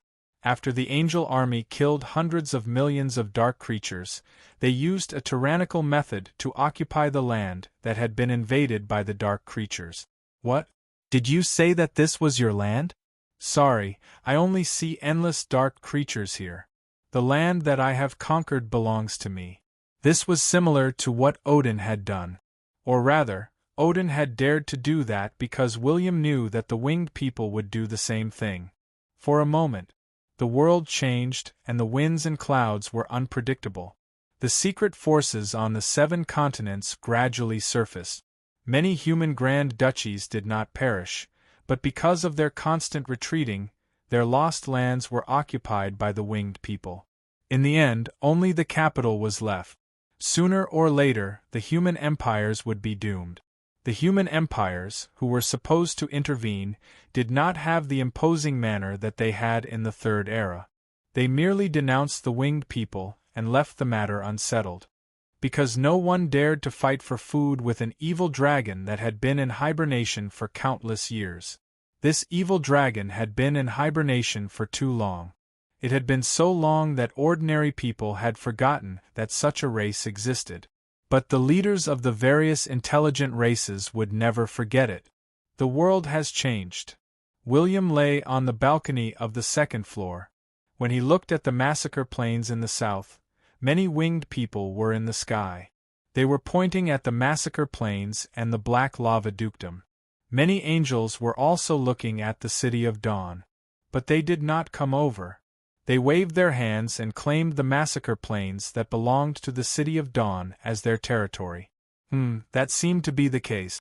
Fortunately, the resources on the massacre plains had been taken away by William, so he did not care. And how much wealth had the Harpies, who had been hiding since the First Era until now, managed to accumulate? No one could say for sure. After all, the sky castle above their heads, as well as the angel world hidden within the sky castle, had never been revealed to the public. But those nearly 100 saint-level angels, could it be a joke? When the winged people revealed their ambition, William did not even dare to make a sound. Not only him. Humans, elves, dwarfs, dragons, all the intelligent races in the gods' continent did not dare to touch the beard of this giant dragon. Half a month after the darkness invasion, the winged people occupied the land of 3 human kingdoms in the legendary continent. William's fingers tapped on the armrest of the rocking chair. He muttered to himself, "The infinite war is about to begin. The darkness invasion will erupt. At that time, chaos would descend. The gods would use their avatars to perform miracles in the human world. No matter who it was, no one would be able to escape unscathed. What will happen to the City of Dawn? It can only plunge into this chaotic war. Without destruction, there can be no construction. It can only survive in the war between countless forces. Sigh, the good days are coming to an end. Tomorrow, I'll look for little Angel Shien to make a good impression on me." William sighed. It was time to sell his body and face. Although the winged people were not as friendly as the human empires, he was confident in his looks. He would be able to make a good impression on them. The arrival of the angels, the large-scale migration of the winged people, was like a new race in the gods' continent. In the past, the winged people hid in the deep mountains and forests. They hid even deeper than the elves.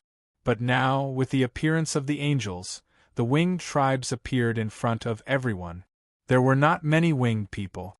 Their numbers were only 2 to 3 times that of the elves. But it did not matter. The winged people could live together with the humans regardless of their status. The winged people were not inferior to the humans. Furthermore, the winged people were not barbarians. They only had a small ambition.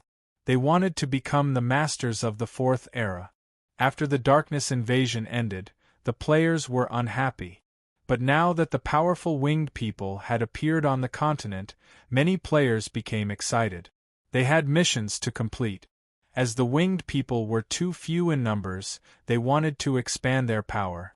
For example, they wanted to return farmland to forests, kill magical beasts, and exterminate dark creatures. But these missions were left to outsiders. As such, William made use of his relationship with little Angel Chien to get close to her. He obtained many missions and passed them to the players. But because of the winged people's actions, they reduced the living environment of the dragon race. This caused the dragon's rebellion to occur in advance. Meanwhile, at the peak of a tall mountain 100 kilometers away from the City of Dawn, the space started to distort. In a few seconds, a space Grand Magus walked out of it. Then, 2 more enchanters appeared. The former was the 9th elder of the magic sanctuary, Irene. The latter was a fire enchanter. There were 3 legendary professionals.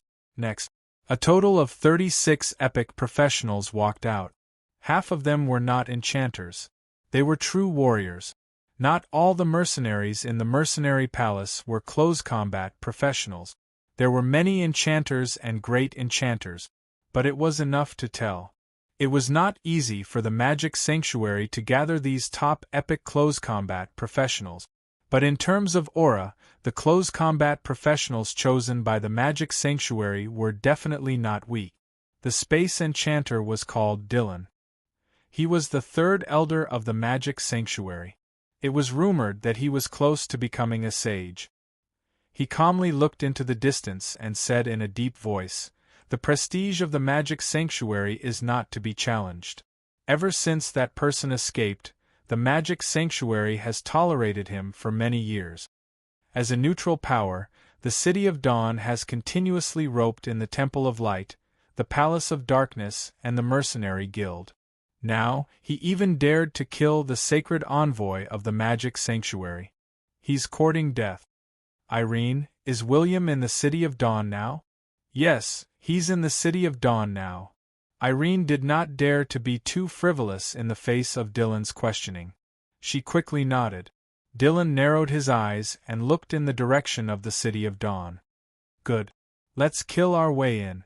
The 3 of us will stop the great enchanter. The rest of you will kill William in the City of Dawn. If the Blackleaf Elves want revenge, the magic sanctuary will deal with them. Our god is about to descend. The resurgence of the magic sanctuary will be proven with blood." The rest of them looked solemn and shouted, "The resurgence of the magic sanctuary will be proven with blood. Kill them. The City of Dawn is quite powerful. They even have a legendary enchanter. Let's kill them all." "Yes." At the same time, William's hair stood on end. He felt as if he had fallen into an ice cellar. He almost jumped out of the rocking chair. In the next second, Moses appeared beside him. She combed his messy hair and said softly, "Don't worry. I'm here." The prince smiled and turned to look into Moses's eyes. He also said, "There's me too."